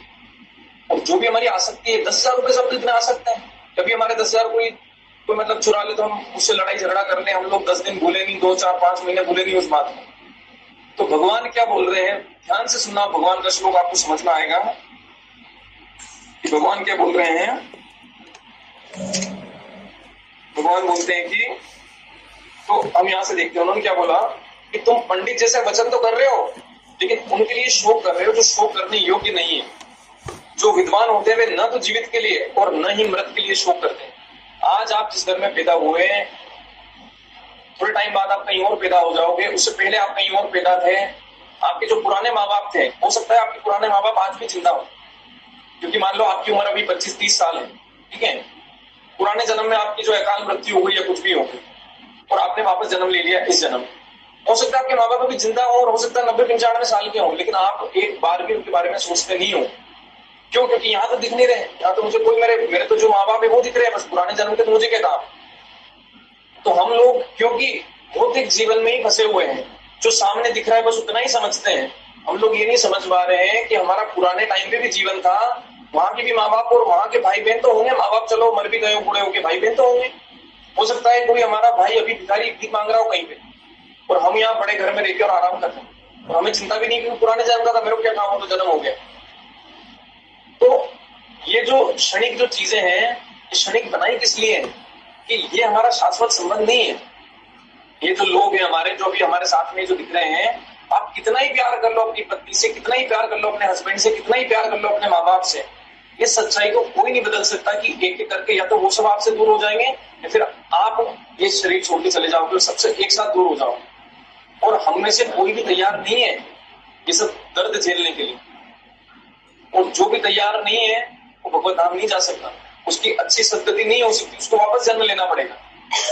लेकिन अगर हम लोग ये सोचें कि हाँ हमको जानना है कैसे ही हमारे अंदर इतना वैराग्य उत्पन्न हो कि कोई भी जीवन, कोई भी इंसान जो आज मेरे साथ जी रहा है वो अगर मेरे से छीन लिया जाए, क्योंकि हमारे हाथ में कुछ भी नहीं, एक सेकंड की देर लगेगी और आपसे कोई भी इंसान छीन लिया जाएगा। छीन लिए गए होंगे ऑलरेडी कितने। मुझे आज भी याद है, मैं जब पहली बार मैंने हरे कृष्ण महामंत्र जपना शुरू किया था, तो उस समय हमारे खरगोश की मृत्यु हुई थी। एक खरगोश जिसको हमने 1.5-2 साल से पाला था, वो खरगोश इतना प्रिय हो गया था कि जैसे कि हमारी बहन, मतलब वो फीमेल थी, वो हमारी बहन की तरह हो गई थी। वो जो मरी तो इतना दुख हुआ, पूरा घर हमारा रोया। मैंने उससे पहले जिंदगी में किसी को खोने का इतना दुख झेला नहीं था, एकदम से प्रैक्टिकली इसमें इतना अटैच हुआ नहीं था, और छोटा ही बच्चा था, अभी कोरोना के टाइम की बात है। वो दुख इतना दर्दनाक था कि 1 महीने तक मैं सब भूल गया, मेरा क्या काम है, मुझे क्या करना है, मैं एरोस्पेस इंजीनियर हूँ, मेरे को आगे क्या लक्ष्य है जीवन में, सब दिमाग से मेरे चला गया। सब चला गया, इतना शोक में चला गया। तो आपको लगता होगा कि बहुत से लोग, इतने करोड़पति लोग, जरा सी छोटी छोटी बात में क्यों मर जाते हैं, जरा सी छोटी छोटी बात में घर से भाग जाते हैं, कभी वापस ही नहीं लौट के आते। ये सब क्यों हो रहा है? ये जो मोह माया, जो हमको एक जानवर की मोह माया अगर इतना फंसा सकती है, तो हमारे परिवारजनों की आप सोच के देखिए वो कितनी है। तो जब आत्मा जब शरीर छोड़ती है ना, तो हमारे हिंदू धर्म में, क्योंकि सनातन में जो भी प्रक्रिया करी जाती है वो डायरेक्ट भगवान से आई हुई है, तो सबसे सर्वोच्च लेवल की करी जाती है। दूसरे धर्मों में शरीरों को गाड़ा जाता है, दूसरे धर्मों में शरीरों को हर जगह जलाया नहीं जाता। सनातन में क्यों जलाया जाता है? कि जो आत्मा होती है ना, उस शरीर में घुसने की कोशिश करती रहती है, इतना उसका मोह रहता है कि वो बार बार जा जाके उसमें घुसने की कोशिश करती रहती, घुसने की कोशिश करती रहती। अगर उस शरीर को नहीं जलाओ तो वहीं भटकती रह जाए। तो इसलिए हमारे इसमें आता है कि शरीर को जलाना जरूरी है। और शरीर को जब जलाते हैं, क्योंकि वो आत्मा, जो आत्मा है, हमें क्या पता कि आदमी वैरागी था। जैसे जो बड़े बड़े संत होते हैं ना, उनको तो समाधि दे देते हैं, उनको पता है कि ये कहाँ का, इसके शरीर से क्या मोह, तो बिल्कुल मोह नहीं इनको, उनको समाधि देते। लेकिन जो बड़े संत नहीं है, जो अच्छे बड़े भक्त नहीं है, उनके शरीर को हमेशा जलाया जाता है कि भाई चलो अब आगे की यात्रा में आगे बढ़ो। और उनके लिए वो फिर पाठ भी करे जाते हैं कि नहीं भी वो शरीर जलने से उसको दिमाग लगा तो आगे की यात्रा सुन ले भाई, तेरी क्या है यात्रा, निकलो यहाँ से, भगो यहाँ से, यहाँ मत मोह माया फंसाओ अपनी। तो आत्मा का जो अस्तित्व है, ये अगर हमको सही से समझ में आ जाएगा तो हमको ये पता चल जाएगा कि जीवन को सीरियसली लेना है तो उसका मतलब क्या है। ये जो हम सोच रहे हैं ना कि आज इतने पैसे कमा लिए, कल उतने पैसे कमा लिए, कल वो नुकसान हो गया था, आज ये फायदा हो गया, बस इसी में तो फंस गए हम लोग। ये तो सोच ही नहीं रहे कि जीवन का लक्ष्य क्या है। अरे भरत महाराज हिरण थे, घास खाने में क्या पाप था, हरी घास ही तो खा रहे थे, घास नहीं खाएंगे तो क्या खाएंगे, सूखी घास खाने क्यों गए? वो ये समझाने के लिए गए कि अगर तुम इंद्रिय भोग में लिप्त हो, इंद्रियां जो होती है ना, हमारी इंद्रियां होती है मेन 5 और एक छठा इंद्रिय हमारा मन होता है। ठीक है, क्या क्या इंद्रियां होती है हमारी देखने की आंखों की इंद्रिय होती है, सुनने की इंद्रिय होती है, सुनने की इंद्रिय होती है, जीवा से चखने की इंद्रिया, बोलने की इंद्रिय होती है, और हमारी जो प्रजनन की इंद्रियां होती है, और छठी इंद्रिय हमारा मन होता है। ठीक है, ऐसा बोला जाता है कि ये इंद्रियां जो है ना, किस तरीके से है, ये इंद्रियां लकड़ियों के समान है। ठीक है, ये लकड़ी आपको दी, 6 लकड़ी आपको दी भगवान। ठीक है, 6 लकड़ी दी भगवान। आपको क्या बोला कि पूरे जीवन में, पूरा जीवन का समय मैं तेरे को दे रहा हूं, इन लकड़ियों का उपयोग करके मेरे लिए खीर बना के दिखा दे। और वो खीर क्या है? वो खीर है कि आपने जैसे ही, मतलब ये समझो कि वो जो खीर बन गई ना, तो आपका भगवत धाम में निश्चित हो गया जाना कि हाँ भाई मेरा भगवत धाम में मैं चला जाऊंगा, खीर बन गई।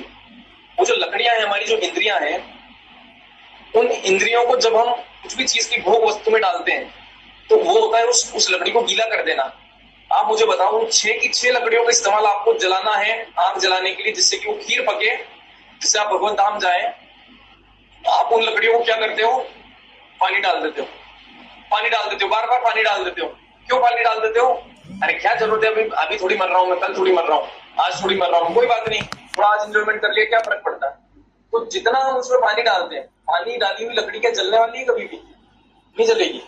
आपको इन 6 की 6 लकड़ियों को जलाना सीखना है। भगवत प्राप्ति इज बहुत ज्यादा डिफिकल्ट है। भगवत प्राप्ति आसान बात नहीं है, हर किसी हेरे गिरे का काम नहीं है।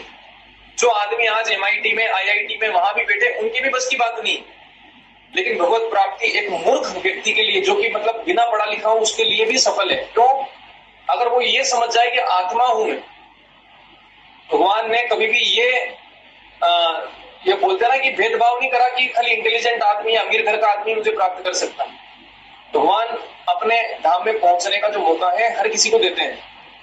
ठीक है, लेकिन क्या होता है कि अक्सर बार आप ये बात देखिए कि जो ज्यादा बड़े घर के लोग होते हैं, उनके लिए भगवत प्राप्ति में मुसीबत क्या आ जाती है, इतना आराम उनको मिलता है वहां, इतना आराम उनको मिलता है कि उनको याद नहीं आती भगवान की। इसीलिए तो स्वर्ग में जो लोग हैं, स्वर्ग में जो देवी देवता जब देखते हैं धरती पे किसी को जन्म लेते हुए, तो बहुत दिल उनका ये दुखता है कि कितने सौभाग्यशाली लोग की धरती पे जन्म ले रहे हैं, जहाँ की सुख और दुख दोनों मिलेंगे। यानी ऐसा नहीं है कि खाली हमको सुखी सुख मिलेगा तो हमारा ही नुकसान, सुखी सुख मिलेगा तो दुख ही नहीं आएगा, तो भगवान को जो थोड़ा बहुत भी याद करते हैं वो भी नहीं करेंगे।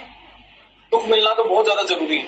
अगर हमारे जीवन में 20-30% दुख नहीं है तो आप समझ लो कि आपसे बड़ा कोई दुर्भाग्यशाली आदमी नहीं है। क्यों? क्योंकि आप ये जो जीवन है थोड़ा बहुत 10, 20, 30, 40 साल, ये तो आप जी लोगे, उसके बाद का क्या? हम तो मानने को ही तैयार नहीं कि हमारा जीवन इसके आगे भी कुछ है। क्योंकि हम लोग क्या है, हम तो ये मान ही नहीं रहे कि आत्मा है हम लोग। देख रहे हैं अपनी आंखों से, मरते हुए आदमी को ले जाते हैं तो भी राम नाम सत्य ही बोल के ले जाते हैं, और कुछ क्यों नहीं बोलते? राम नाम सत्य है, यानी तो क्या सत्य नहीं है वहां? ऐसी कौन सी चीज है जो सत्य नहीं है? वो शरीर सत्य नहीं है जिसको हम लेके जा रहे हैं, छोड़ने जा रहे हैं वहां जलाने, वो सत्य नहीं है। लेकिन राम नाम सत्य है, यानी कि राम का नाम लो तो आपकी कुछ होगा जीवन में, या कहीं आप पहुंचोगे। ये सब करने से कुछ नहीं होने वाला। तो यानी कि ऐसा नहीं है कि हम अपना कर्तव्य भूल जाएं या वो कर लें। तो इसलिए हमको क्या दिख रहा है कि अर्जुन इतना बुद्धिमान व्यक्ति होने के बावजूद, इतना धनुर्धर, इतना शक्तिशाली, इतना प्रतापी आदमी होने के बावजूद वहां जाके अब मतलब फिसल रहा है, उसको दिमाग चकरा रहा है कि मैं क्या करूं, मेरा समझ नहीं आ रहा है मेरे को क्या करना चाहिए। तो भगवान शुरू कहां से करते हैं कि तुम आत्मा हो, ठीक है, ताकि पहले समझो, उस चीज को समझो कि तुम आत्मा हो। क्योंकि पहले जब यही नहीं मानते कि हम आत्मा हैं, फिर हम कैसे मानेंगे कि हम लोग भगवान के अंश हैं? जो आदमी अपने आप को शरीर समझ रहा है वो कहाँ भगवान देख पाएगा? पहले ये जानने की जरूरत है कि हम ये आत्मा है, और ये आत्मा इस शरीर में अभी है, लेकिन कितने टाइम के लिए हमें नहीं पता, ठीक है। तो ये जो 6 इंद्रियां भगवान ने हमको दी है, बहुत सोच समझ के हमको इन पे पानी छिड़कना चाहिए। अगर ज्यादा ही जरूरत हो तो करो, लेकिन अगर जरूरत से ज्यादा हम छिड़क रहे तो वो गीली की गीली रह जाएगी, पूरा जीवन ऐसे निकल जाएगा, तो भी उनमें आग लगी नहीं पाएगी जिससे कि अपन खीर पका सके, भगवत धाम वापस जाने। एक लकड़ी भी आपको फंसा सकती है। मेनका जो थी, विश्वामित्र कौन थे? कौन जानता है यहाँ पे विश्वामित्र जी कौन थे? विश्वामित्र जी कौन थे आपको पता है? कोई बताएगा वहां से ऑनलाइन? कोई बता सकता है विश्वामित्र जी कौन थे? बड़े संत थे ना महर्षि विश्वामित्र जी। हाँ, वो तो थे। उनका कौन से भगवान के कौन से अवतार के साथ में संबंध था? हाँ, भगवान राम के साथ में विश्वामित्र का संबंध था कि वो भगवान राम के गुरु थे। आप उसी भगवान राम के गुरु थे वो, और तपस्या में थे। केवल मेनका, इंद्र ने किसको भेजा? मेनका को भेजा।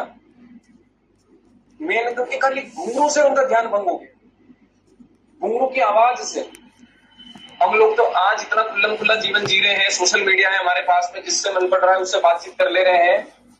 मेनका की घुंघरू की आवाज से विश्वामित्र जैसे मुनि का ध्यान भंग हो सकता है, तो हमारी क्या औकात है? हम लोग क्यों ऐसा समझ रहे हैं कि मेरे में बहुत कंट्रोल है? अरे हमें कंट्रोल नहीं है।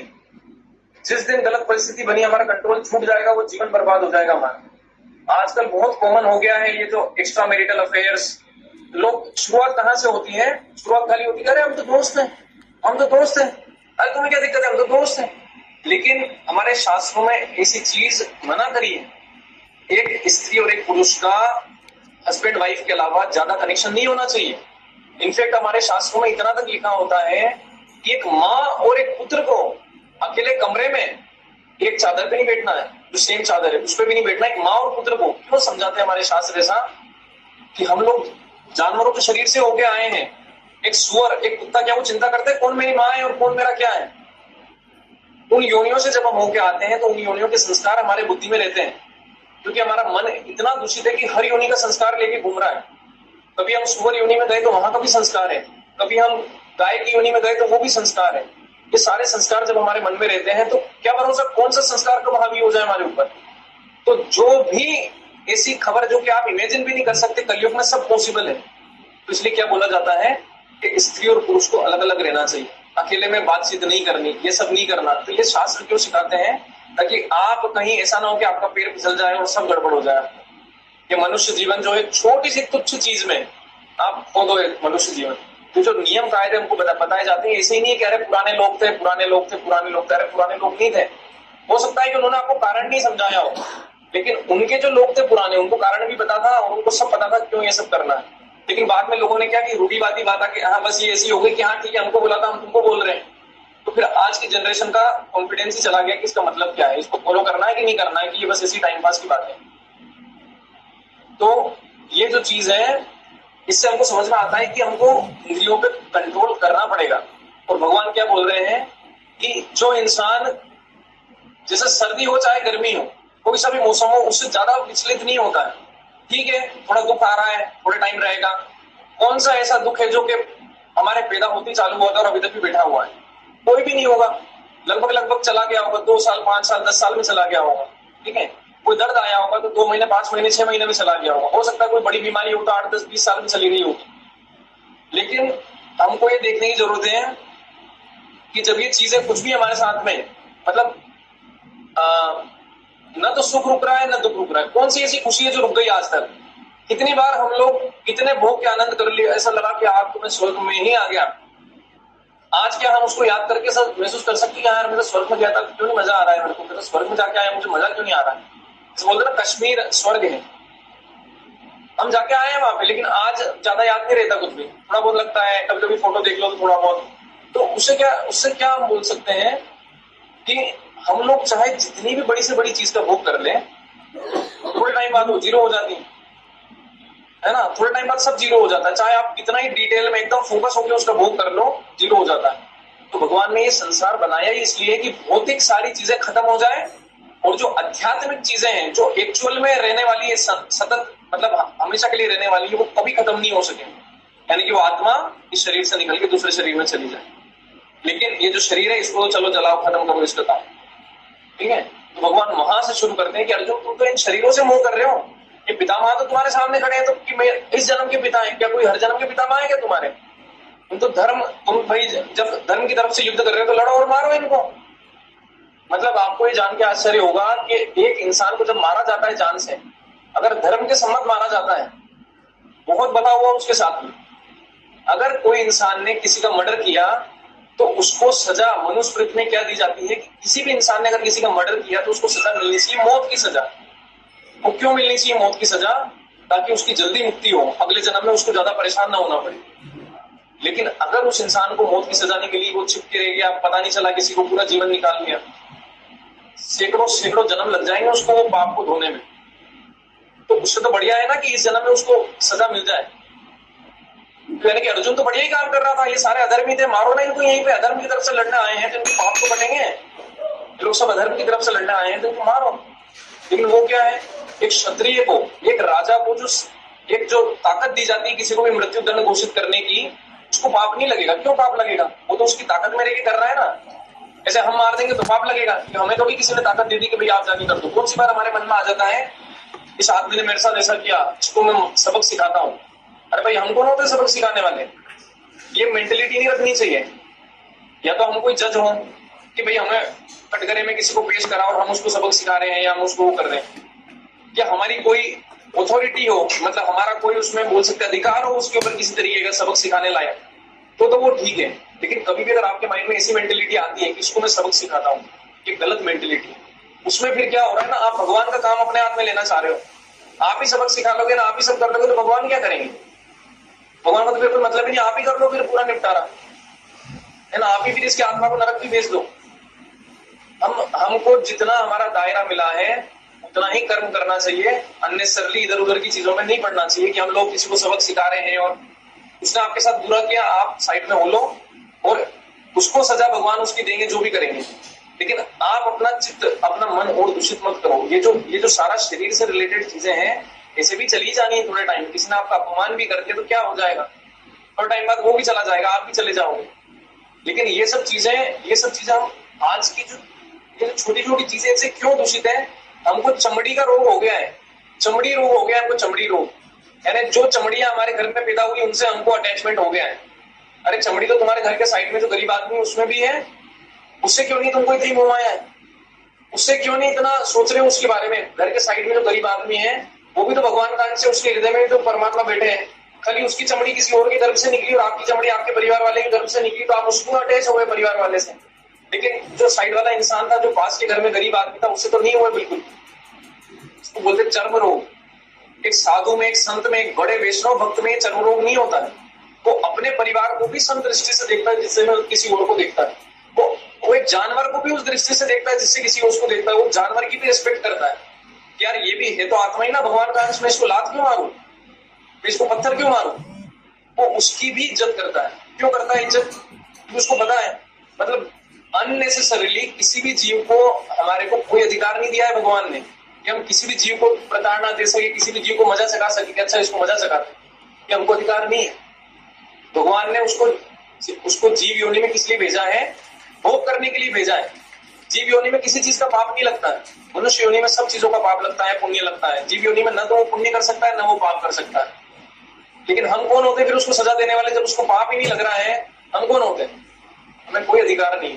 तो जब हमको ये पता रहेगा ना कि हम लोग आत्मा है, तो तो बहुत सारी गंदगी जो कि हमको इस जन्म में फंसा के रखने वाली है वो ऐसे ही दूर हो जाएगी फ्री फंड में। हम लोग भगवान जितने पवित्र हैं उतने ही पवित्र हैं। ध्यान से सुनना, भगवान जितने पवित्र हैं हम लोग उतने ही पवित्र हैं, लेकिन हम लोग ये तब तक नहीं समझ सकते जब तक कि हम लोग थोड़ा अपने ऊपर कंट्रोल करना ना सीखें। सुख दुख में विचलित होना ना, कि मतलब विचलित नहीं होना है हम।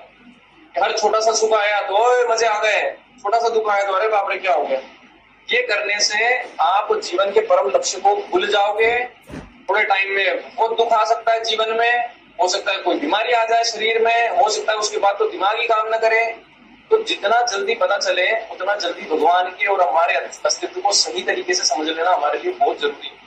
क्योंकि जो इंसान ये समझ लेगा वो तो वही रहेगा आराम में, कि उसको पता है इस जन्म में नहीं भी मुक्त हो पाएगा तो अगले जन्म में भक्ति भाव की तरह के हमने डिस्कस भी किया था कि जो इंसान इस जन्म में अगर उसने एक माला भी कर ली तो अगले जन्म में गिनती दूसरी माला से शुरू होती है। यूं नहीं कि वापस से जीरो से करना पड़ेगा, लेकिन इस जन्म में आप करोड़पति भी बन जाओ तो अगले जन्म में वापस से कमाने पड़ेंगे पैसे, अगर जो किसी गरीब के घर में पैदा हो। तो वहां ये भौतिक सामान तो यही रह जाना है, चाहे आपके रिश्ते, चाहे आपके परिवार वाले, चाहे आपके पुत्र पुत्री, कोई भी आपका अहंकार सब यही रह जाना है। जो आत्मा है वही जाती है, और वो आत्मा भगवान की सच्चिदानंद है, वो एकदम भगवान की तरह ही प्योर है। जैसे कि एक दुग्ध के महासागर से अगर एक कटोरी भर के हमने दूध भी निकाला तो वो भी क्वालिटी में तो वैसा ही है, लेकिन बस वही है कि उसकी शक्ति थोड़ी कम है, क्योंकि छोटा सा है ना, उससे ज्यादा कुछ कर नहीं सकते। तो इसलिए वो क्या है, माया की जगत में फंस जाता है। लेकिन भगवान क्या चाह रहे हैं, वापस बुलाना चाह रहे हैं। उसको कैसे समझते हैं हम लोग, जैसे कि हम लोग अग्नि को देखते हैं, आपने देखा होगा कि अग्नि जो तेज जल रही हुई अग्नि रहती है उसमें चिंगारियां भी निकलती है, थोड़ी थोड़ी चिंगारियां, लेकिन वो चिंगारी 2-5 सेकंड के लिए दिखती है, उसके बाद बुझ जाती है। वो क्यों बुझ जाती है? जितनी देर वो चिंगारी अग्नि के संपर्क में रहती है उतनी देर तो जलती रहती है, थोड़ी सी दूर गई और बुझ जाती है। उससे क्या समझ में आता है कि भगवान उस परम अग्नि, बड़ी अग्नि के समान है भगवान, और हम वो चिंगारियां हैं। अगर हम भगवान से दूर गए तो हम भी बुझ जाएंगे, हमारी जो आध्यात्मिक चेतना है जीरो हो जाएगी। जीरो आध्यात्मिक चेतना किन में होती है? जानवरों में होती है। मतलब फिर हम मनुष्य जीवन के लायक भी नहीं बचे, हम लोग जानवर के जीवन में जाने के लायक हैं। लेकिन हम लोग अगर अग्नि के पास यानी भगवान के करीब रहते हैं, भगवान के करीब रहने का क्या मतलब है? भगवत गीता सुन रहे हैं, प्रवचन सुन रहे हैं, भगवान के धाम जा रहे हैं, भगवान का नाम जप कर रहे हैं, तो हम लोग उस अग्नि के पास हैं। जब तक उसके पास रहेंगे तब तक तो कोई सिक्योरिटी की चांस है कि हाँ कुछ हमारा इस जीवन में कुछ हो सकता है। तो ये संबंध है आत्मा और परमात्मा का, कि आत्मा तो क्या है, वो चिंगारी, और परमात्मा क्या है, वो बड़ी अग्नि जो उस चिंगारी को बचा सकती है, लेकिन वो चिंगारी उसकी मर्जी से ही भाग रही है दूर। तो फिर वो क्या करे? ठीक है भाई, जा ले थोड़े बहुत और करोड़ जन्म ले जानवरों के, और फिर आना वापस, फिर देखते देर से वापस बात करेंगे। मुझे आप बताइए कि अर्जुन यहाँ पे इनफेक्ट ये भी बोलते हैं, मैं आपको एक श्लोक बताता हूँ जिसमें अर्जुन कितना क्लियरली बोल रहे हैं कि एक सेकंड में श्लोक पढ़ता हूं।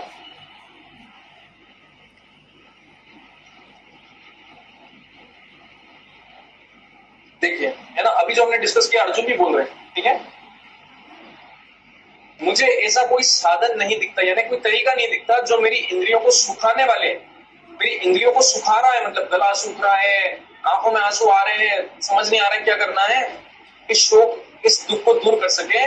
स्वर्ग पर देवताओं के आधिपत्य की तरह इस धन धान्य संपन्न सारी पृथ्वी पर भी मुझे अगर राज्य प्राप्त करके मैं इस शोक को दूर नहीं कर सकूंगा। मतलब अर्जुन कितनी बड़ी बात बोल रहे हैं, अर्जुन इतनी बड़ी बात बोल रहे हैं कि इस पूरे संसार का भी अगर मुझे सुख मिल जाए, इंद्र के समान भी मुझे भव वैभव मिल जाए। इंद्र के समान जो भव वैभव कितना होता है, यहाँ तो हमारी कोई भी औकात नहीं। यहाँ के जो सबसे बड़ा आदमी कोई होगा, एलोन मस्क भी होगा, उसके पास भी कुछ पैसे नहीं है। इंद्र किसे बोलते हैं? तो वो बोल रहे हैं कि इंद्र के समान भी अगर मुझे वैभव मिल जाए तो भी मैं इस दुख को दूर नहीं कर सकता। यानी कि हमारे जीवन में जो दुख आते हैं, जब बड़ी मुसीबतें आती हैं, जो कि कोई भौतिक वस्तु, बहुत सी बार हम लोग को लगता है ना, अरे परेशानी आ गई, एक काम करता हूँ मैं तो एक ट्रिप पे होके आ जाता हूँ, अरे बहुत दिमाग खराब हो रहा है, मैं तो ये करता हूँ वो कर लेता हूँ, या जिंदगी में बड़ी मुसीबत आ गई तो मैं चलो कुछ अच्छा खा लेता हूँ, या अच्छा कुछ कर लेता हूँ, या कहीं मूवी देख के आ जाता हूँ। वो खाली थोड़ा सा उस समय मन को हटाने के लिए, लेकिन परमानेंट सोल्यूशन नहीं मिलेगा। जब अर्जुन बोल रहा है कि इंद्र का राज्य उसको नहीं दे सकता, तो हमारे मूवी देख लेने से, हमारे ट्रिप पे घूम लेने से क्या हो जाएगा? अगर कोई चीज हमको अंदर से परेशान कर रही है तो उसके लिए हमको कहाँ जाना है, स्पेशली कोई इतना बड़ा मुसीबत हो हमारे जीवन में कि हमको समझ नहीं आ रहा हो कि मेरे जीवन का क्या लक्ष्य है, मैं क्यों लगातार दुखी हूँ, मैं क्यों इतना स्ट्रेस्ड हूँ, मेरा घर में इतना कलेश होता है, मैं क्यों अपने आप को नहीं कंट्रोल कर पा रहा हूँ। ये बहुत बड़े बड़े सवाल है। आपको छोटे मोटे लगते होंगे कि एक रील देख ली, थोड़ी बहुत देर इंस्टा चला लिया तो इसका सोल्यूशन हो गया। नहीं, बहुत बड़े सवाल है। इनका जवाब कौन दे सकता है? एक सतगुरु दे सकते हैं, जो गुरु स्वयं भगवत प्राप्त गुरु है, यानी कि उन गुरु को सब पता है, वो भगवत प्राप्त गुरु है, यानी कि उनको सब पता है, भगवान की विज्ञान पूरा पता है उनको, उनमें मन में कोई डाउट नहीं है। उनका आचार आप देख लो तो बिल्कुल उस तरीके से होगा जैसे किसी मतलब कोई कमी नहीं है उस आचार में, ठीक है, कि मतलब वो हर तरीके से परफेक्ट है वो, और वो भगवान के परम भक्त है, परम वैष्णव भक्त है। तो वो हमको उनके पास जब हम जाएंगे तब हमको क्या पता चलेगा हमको जीवन में कैसे काम करना है। बहुत सी बार हम लोग आजकल देखते हैं कि ब्राह्मण को खाना खिलाओ, ब्राह्मण ये कराओ, इस समय ये ब्राह्मण। आप ये बात मेरी लिख के ले लीजिए, शास्त्रों की लिख के ले लीजिए कि आप जो करवा रहे हो वो कहीं आपको फायदा नहीं देने वाला है, क्योंकि आप जात के ब्राह्मण बुला रहे हो। एक जात का ब्राह्मण शुद्ध है नहीं है, वो असली में ब्राह्मण है नहीं है, क्या है उसकी बात? अरे अगर आपको नहीं मिल रहा कोई वैष्णव तो छोड़ो ब्राह्मण को, गाय को दान दो। क्यों गाय को दान दो? क्योंकि गौ माता जो होती है, गौ माता को गोविंद भगवान का नाम क्यों है? जो गौ माता की सेवा करता है, जो जो गायों को जो प्रसन्न करता है, उनको भगवान मतलब भगवान गायों की सेवा से प्रसन्न होते हैं और खुद भी उनकी सेवा करते हैं। उनको चराने ले जाते हैं, उनको घास खिलाते हैं, उनके पैर में कभी कोई तिनका फंस जाए या कुछ ऐसी दिक्कत हो जाए तो उसको निकालते हैं। भगवान तो ये सब सेवा करते हैं। तो जब हम गाय की सेवा करते हैं तो साक्षात गोविंद प्रसन्न होते हैं हमसे। जो भगवान कृष्ण ये गीता बोल रहे हैं वही वृंदावन के ग्वाले हैं जो गाय से बहुत प्यार करते हैं। गीता तो युद्ध भूमि में उनको बोलनी पड़ रही है कि भाई चलो अर्जुन उनका सखा है और यहाँ पे इस मुसीबत में फंस गया है तो गीता बोलनी पड़ेगी। और सारे जो लोग हैं जो कि यहाँ पे युद्ध करने आए हैं, कैसे अर्जुन समझे कि उसको युद्ध करना है कि नहीं करना है, और आने वाले समय में किस तरीके से लोगों को पता चले कि क्या धर्म है और क्या अधर्म है, क्या मुझे करना है क्या नहीं करना है। तो आपको अगर ब्राह्मण की परिभाषा अगर आप देखोगे शास्त्रों में तो आप थोड़े घबरा जाओगे, ऐसा तो कोई होगा भी नहीं शायद आजकल, और वो सच बात है। ब्राह्मण जो पवित्र ब्राह्मण होता है उसमें कितने नियम कायदे फॉलो करने पड़ते हैं। वो गायत्री का जप करे, वो 4 बजे उठे, ब्रह्म मुहूर्त में उठे, कभी लेट नहीं उठे, कोई तरीके का नशा मद्यपान नहीं करे, किसी से दुर्व्यवहार नहीं करे, गाली गलौज कभी नहीं करे, और जो है मतलब ईर्ष्या भाव नहीं हो उसके मन में, भगवान का परम भक्त हो। कहां से मिलेगी क्वालिटीज? तो फिर हम खिला किसको रहे खाना और हम पूछा किसको रहे ये सब जो भी हम दे रहे हैं? किसी से नहीं पहुंच रहा है। आप अपने मन को बस सांत्वना दे रहे हो कि हाँ मैंने 10 ब्राह्मण जिम्मा दिए, मैंने जो 15 ब्राह्मण जिम्मा दिए, कुछ नहीं हुआ। आप जो ये सब कर रहे हो ये बस कहां से कि हाँ हमने देखा किसी को करते हुए तो हम भी यही कर रहे हैं। वो उनके परिवार को बुलाते थे, हम उनके बेटे को बुला रहे हैं, हमारा बेटा उनके बेटे को बुलाएगा। अरे इसे नहीं चलेगा। आपको अगर करना ही है तो फिर या तो गोदान करो या भगवान के वैष्णव जो जन है, जो भगवान का आपको लगता है कि आदमी भक्ति कर रहा है बहुत साल से, अच्छा भक्त है भगवान का, खाली ऊपर से भक्ति नहीं कर रहा। एक भक्त की खास बात क्या होती है, जो अच्छे से भक्ति कर रहा है वो भक्त खुश होता है। हो सकता है अभी शुरुआत स्टेज हो, थोड़ी बहुत मुश्किलें हो, लेकिन अगर उसके अंदर हृदय में आप झांक के देखोगे तो बहुत सारी चिंताओं से तो ऐसे ही मुक्त है, उसको फर्क नहीं पड़ता है ज्यादा। और जैसे जैसे उसकी स्टेज बढ़ती जाती है वो जो सेटिस्फेक्शन है ना, वो एकदम ऐसे ठंडक पहुंचाने लगता है हृदय में। हाँ ठीक है, जो होगा देखा जाएगा, कोई बात नहीं, चिंता नहीं करता ज्यादा। तो ऐसे इंसान को अगर आप कुछ करवाते भी हो तो उसका कुछ फायदा भी, कि वो भगवान के भक्त को आप सेवा कर रहे हो, उसको कुछ खिला रहे हो, उसको कुछ प्रसाद बना के खिला रहे हो, उनको तो फिर भी उसका कुछ मतलब है। लेकिन ये बेकार में बस ये जाति के और ये सब चीजें, इनसे नहीं होगा। गुरु भी लोग इसी तरीके से कर लेते हैं कि हमारे गुरु थे, उनका पुत्र है, हमने उनको गुरु स्वीकार कर लिया, ये भी गलत है। अरे जब भगवान का पुत्र राक्षस पैदा हो सकता है तो आपके गुरु का जो पुत्र है वो कैसे गुरु हुआ? भगवान ने राक्षस को जन्म दिया ये यही दिखाने के लिए कि खाली वंश को देख के किसी को गुरु स्वीकार नहीं करना, खाली वंश को देख के किसी को भगवान का अवतार स्वीकार नहीं करना, खाली जाति को देख के किसी पे कुछ वो नहीं करना कि अरे ये तो नीची जाति का है। अरे हो सकता है वो नीची जाति का आदमी आपसे 10 गुना ऊपर हो भगवान की भक्ति में। अगर आप जाओगे भगवान के मंदिर में तो शायद भगवान आपको देख के आंखें बंद कर ले, और शायद वो जाएगा तो उसको देख के आंखें खोल ले। लेकिन हम क्या है, हम जाति बुद्धि देखते हैं, जाति बुद्धि रखते हैं कि यार ये जाति का, वो जाति का, छोटी जाति का, बड़ी जाति का। वैष्णव समाज में कभी ये सब नहीं देखा जाता। आपने देखा होगा जिनकी दीक्षा हो जाती है उनके नाम के पीछे दास लगाया जाता है ना। व्रत सुंदर दास, अमरेंद्र दास, अमोघ लीला दास, तो उनकी जाति में कुछ जातिवादी नहीं। वैष्णव की क्या जाति है? दास, यही जाति है, यानी भगवान के हम भक्त हैं, यही उनकी जाति है कि हम भगवान के भक्त हैं। तो ये सब जो ज्ञान हम लोग सुन भी रहे हैं, ये हमको फायदा भी कब करेगा? जब हम लोग तैयार होंगे प्राइस चुकाने के लिए, कीमत चुकाने के लिए तैयार होना पड़ेगा। खाली अगर हम ये सोच के बैठे रहेंगे ना कि कोई बात नहीं, मैं साइड में थोड़ा थोड़ा करता रहूंगा, हो सकता है उस सबकी धीरे धीरे शुरुआत हो जाए, लेकिन भगवत प्राप्ति में ऐसे नहीं होगी। भगवत प्राप्ति आपको थोड़ा कंट्रोल भी करना पड़ेगा अपनी इंद्रियों को, है ना। आपको सुख दुख से कम प्रभावित होना पड़ेगा, और वो भी सुख दुख से कम प्रभावित होंगे तो भक्ति बढ़ेगी, और भक्ति बढ़ेगी तो अपने आप ही सुख दुख ज्यादा प्रभावित नहीं करेंगे। तो दोनों मतलब एक दूसरे को ऊपर उठाते रहेंगे, ठीक है। तो ये आपको समझने की जरूरत है कि ये जो सारी चीजें हैं, जब हम भगवान का अस्तित्व समझेंगे और उससे पहले अपना अस्तित्व समझेंगे कि हम लोग आत्मा हैं, तब तो ये बात दिमाग में जाएगी कि आत्मा है तो फिर किस तरीके से हम व्यवहार करें, हम तो आत्मा हैं। अरे ये बात एक्चुअली में रोज खुद को बोलनी चाहिए। हिज होलीनेस ये परम पूज्य भक्तिधीर दामोदर स्वामी महाराज ये बोलते हैं कि रोज सुबह उठ के आपको क्या बोलना चाहिए? क्या बोलना चाहिए आपको रोज सुबह उठ के? कि मैं राधा रानी का दास हूं, है ना। कोई श्लोक बोलते हैं, तो श्लोक याद नहीं कर पा रहा हूं अभी, और वो ये बोलते हैं कि सुबह उठ के आपको अपने आप को याद दिलाना चाहिए रोज, ताकि आपको धीरे धीरे माइंड में बैठने लग जाए कि मैं कौन हूं असली में, मेरा जो अस्तित्व है वो क्या है।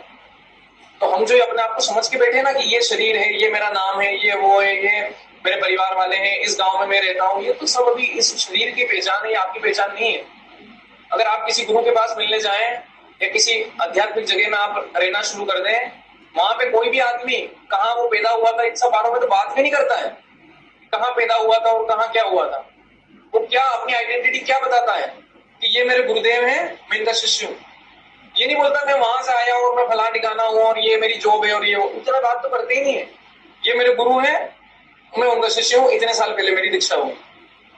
क्यों? गुरु के साथ संबंध भी शाश्वत होता है।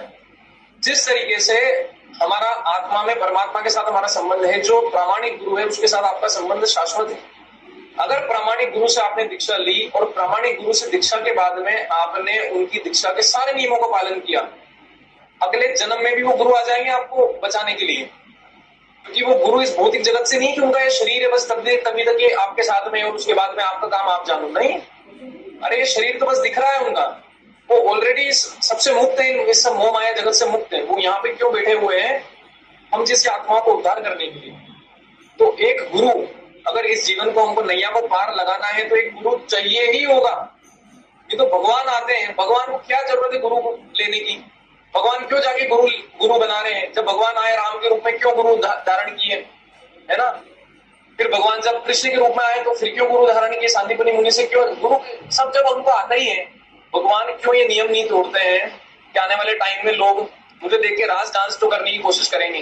कम से कम ये तो मान ले कि मेरे भी गुरु थे, मैंने भी आके गुरु लिए, यानी प्रामाणिक गुरु उनको भी चाहिए। मतलब भगवान के आगे दिखाते हैं, उनको जबकि जरूरत नहीं है, वो क्या दिखाते हैं कि भाई करो, ये आना जरूरी है। वही आपको बता पाएंगे कि असली में भगवान की लीलाएं क्या होती।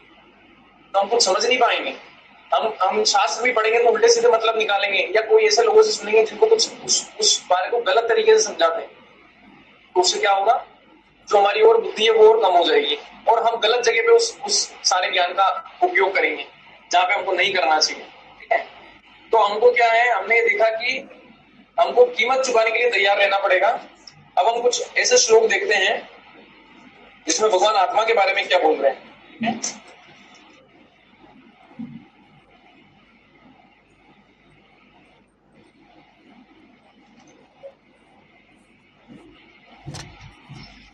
भगवान ये बोल रहे हैं कि जो सारे शरीर में व्याप्त है उसे ही तुम अविनाशी समझो। उस अव्यय आत्मा को नष्ट करने में कोई भी समर्थ नहीं है।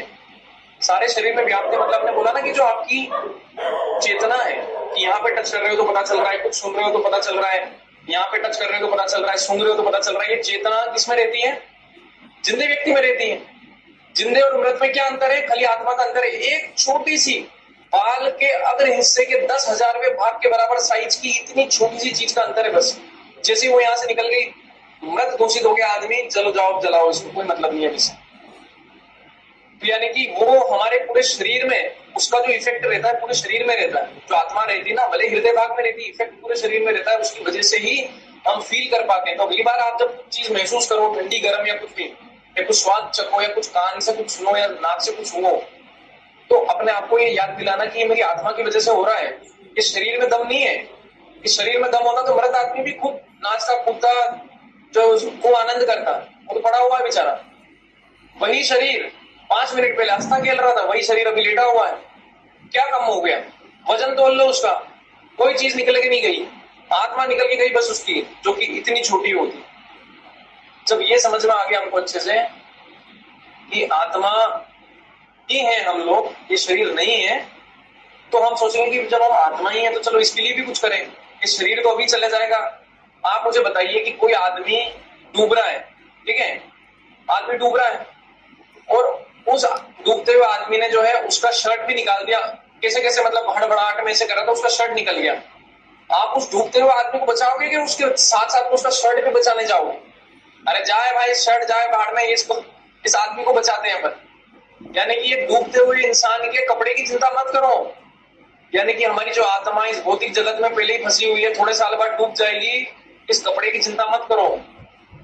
यानी कि एक बुद्धिमान व्यक्ति अपने शरीर को चलाने के लिए जो करता है, जो भी उसका काम धाम है, वो सब तो करता ही है, लेकिन उसको लक्ष्य नहीं मानता है। उससे खुश नहीं हो जाता कि है खूब पैसे कमा लिए, खूब हमने जो प्लॉट खरीद लिए, हमने जो खूब बच्चे पैदा कर लिए, खूब उनकी शादियां कर दी, खूब धूमधाम से सब कुछ कर दिया, एकदम स्वस्थ शरीर कर लिया, इतना योगा कर लिया, इतना ये कर लिया, वो कर लिया, 4 बजे उठ गए, ये कर लिया।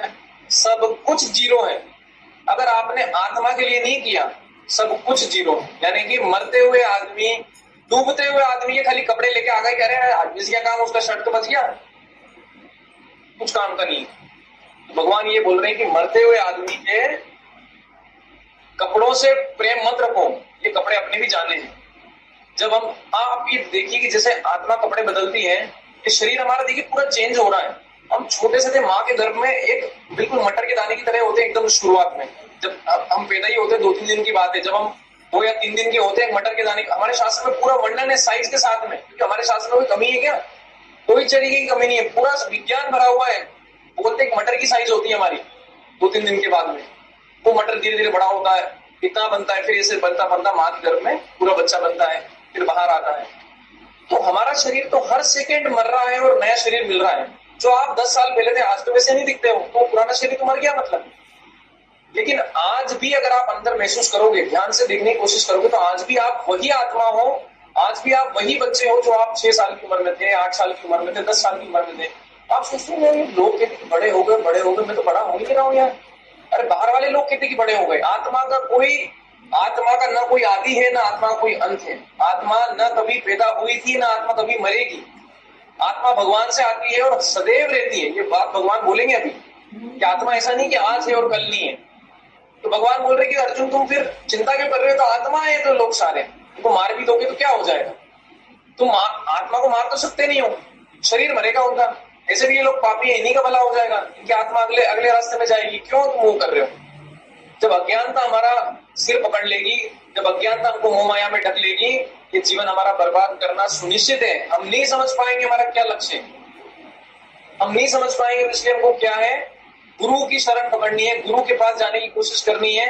और गुरु नहीं मिल रहे तो भगवान का नाम जपना है कि भगवान थोड़ा तो कृपा करो, थोड़ा गुरु की तरफ बढ़ाओ, थोड़ा आकर्षण बढ़ाओ कि कहीं कोई गुरु मिले। जब आप प्रार्थना करते हो तो गुरु मिलते हैं, गुरु आपको ढूंढते हुए भी आ जाएंगे अगर आप भगवान से प्रार्थना करो तो। गुरु क्योंकि भगवान की एक व्यवस्था है, तो वो सब जगह से आपके पास पहुंच जाएंगे।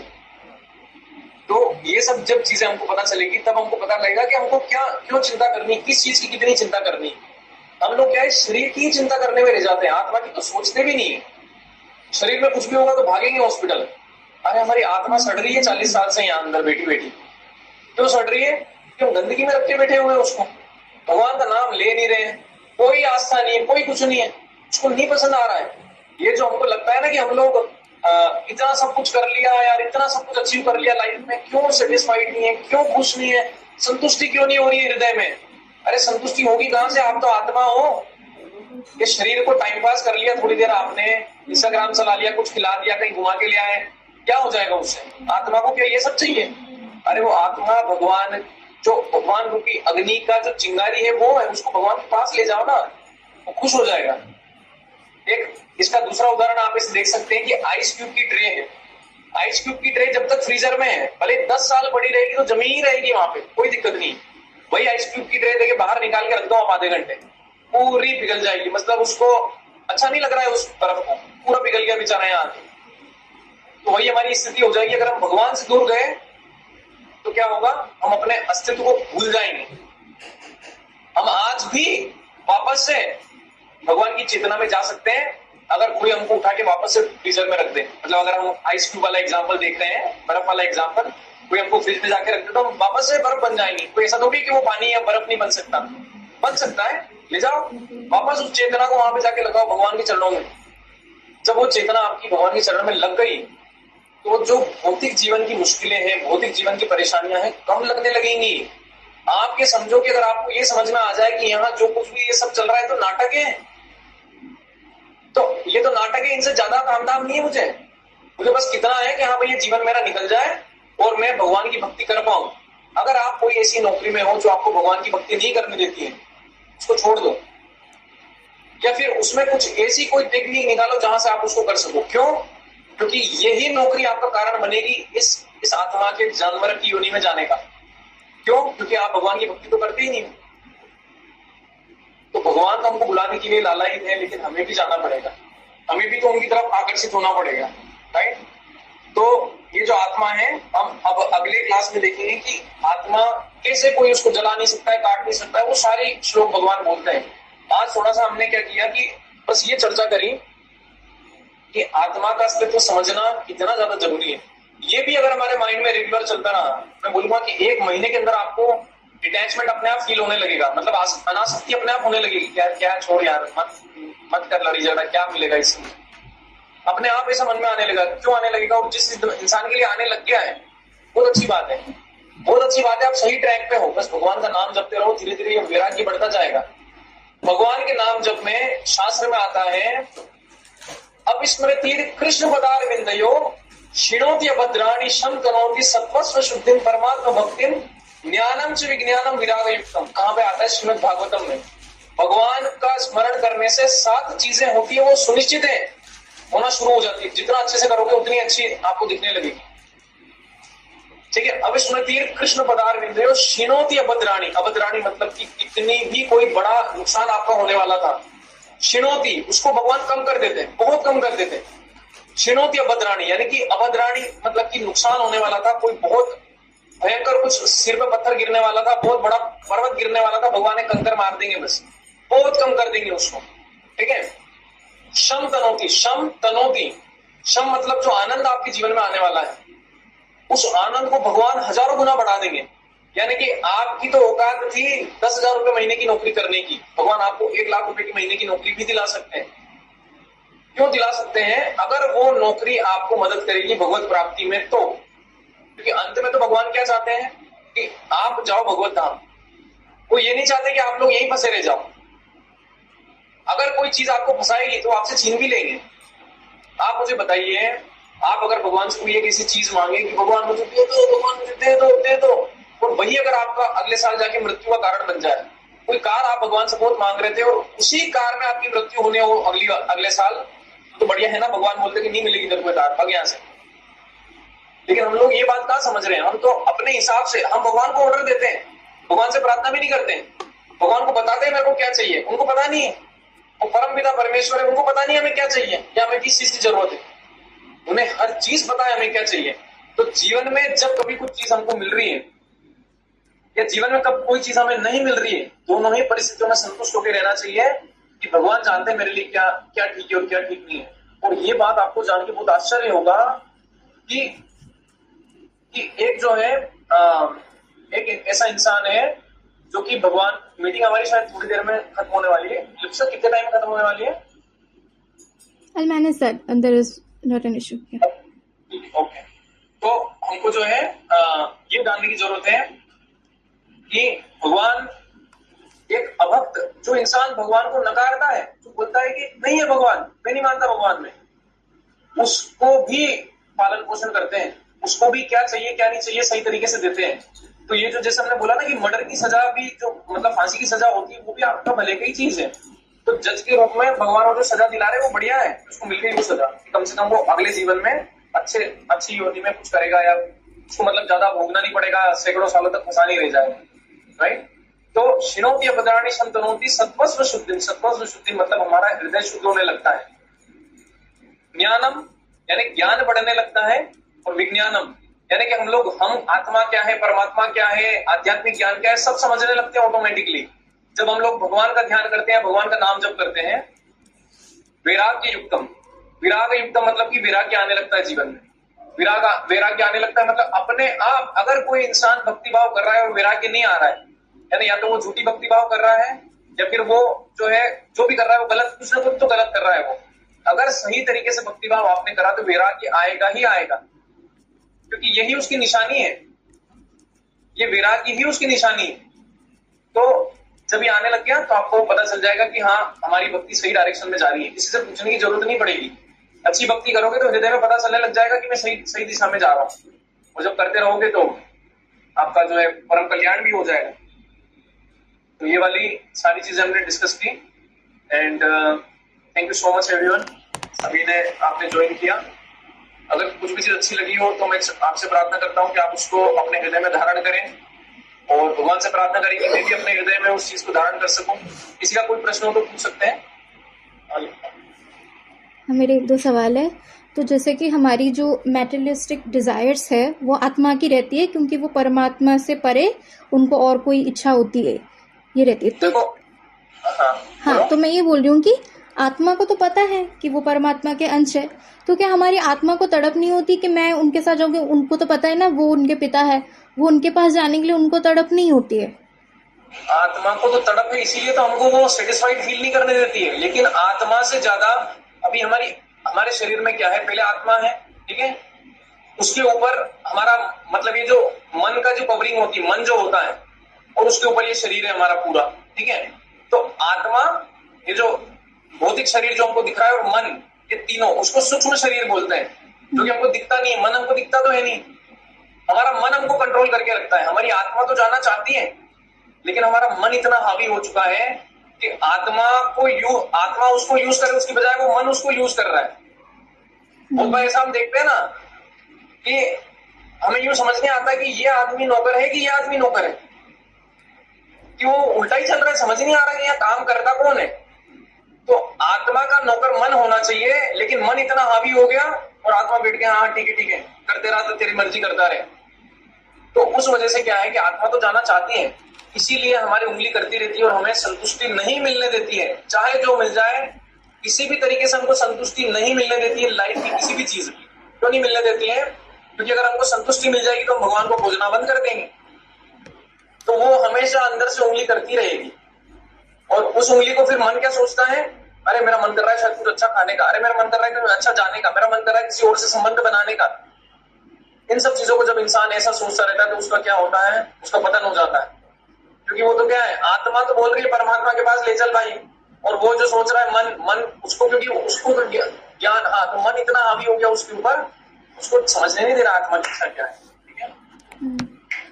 और जो भरत महाराज जी थे, तो उनको याद था जब वो नेक्स्ट बर्थ में हिरण के रूप से जन्म लिया, तो उनको याद था कि वो भरत महाराज थे, उन्होंने ऐसा सब किया था, इसलिए वो जाकर वहां पर पहाड़ के ऊपर। यस, भरत महाराज को पूरा याद था। भरत महाराज को ये तक याद था कि मैं राजा भरत था और पूरा भारतवर्ष का मैं राजा था, मैं अपना सब कुछ छोड़ के आ गया था। क्यों याद था?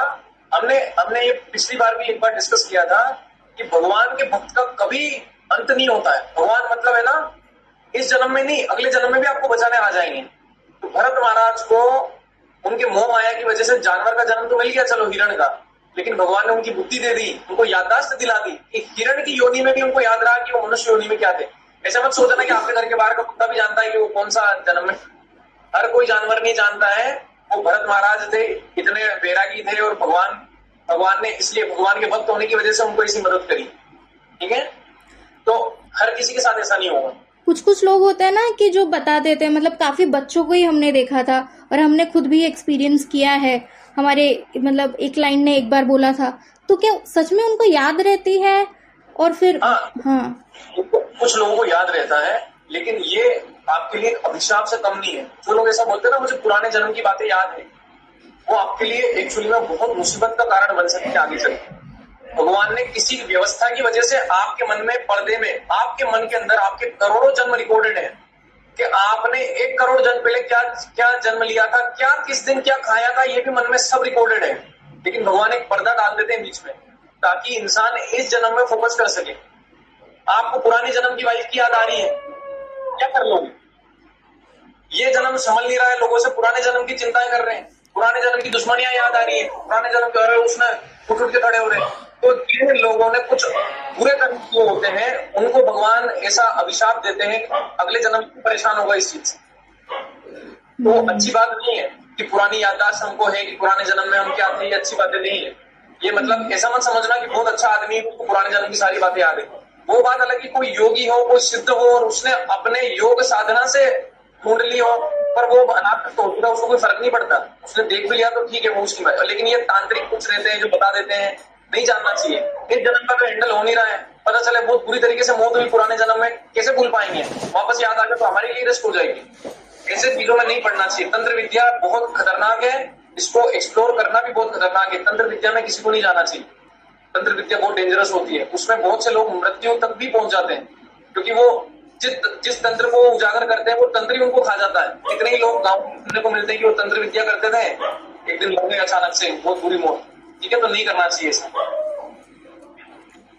Right, Hare Krishna, thank you so much. जो भी भवानी मंडी में बता रहे हैं सबको अगली बार से मैं वहीं पे रहूंगा। आप बता रहे हैं प्रसाद लेके आप जाइएगा। मानसा कल्पतरू से पोता नाम कोई भी बात कीजिएगा। और मैं बोल रहा हूँ और मैं बहुत मुश्किल है। किसी आदमी को बोल रहा हूँ कि बार बार बोलूंगा तो एक दिन कुछ शर्म आएगी कि क्या बोल रहा हूँ, क्या कर रहा हूँ। Hare Krishna, thank you so much.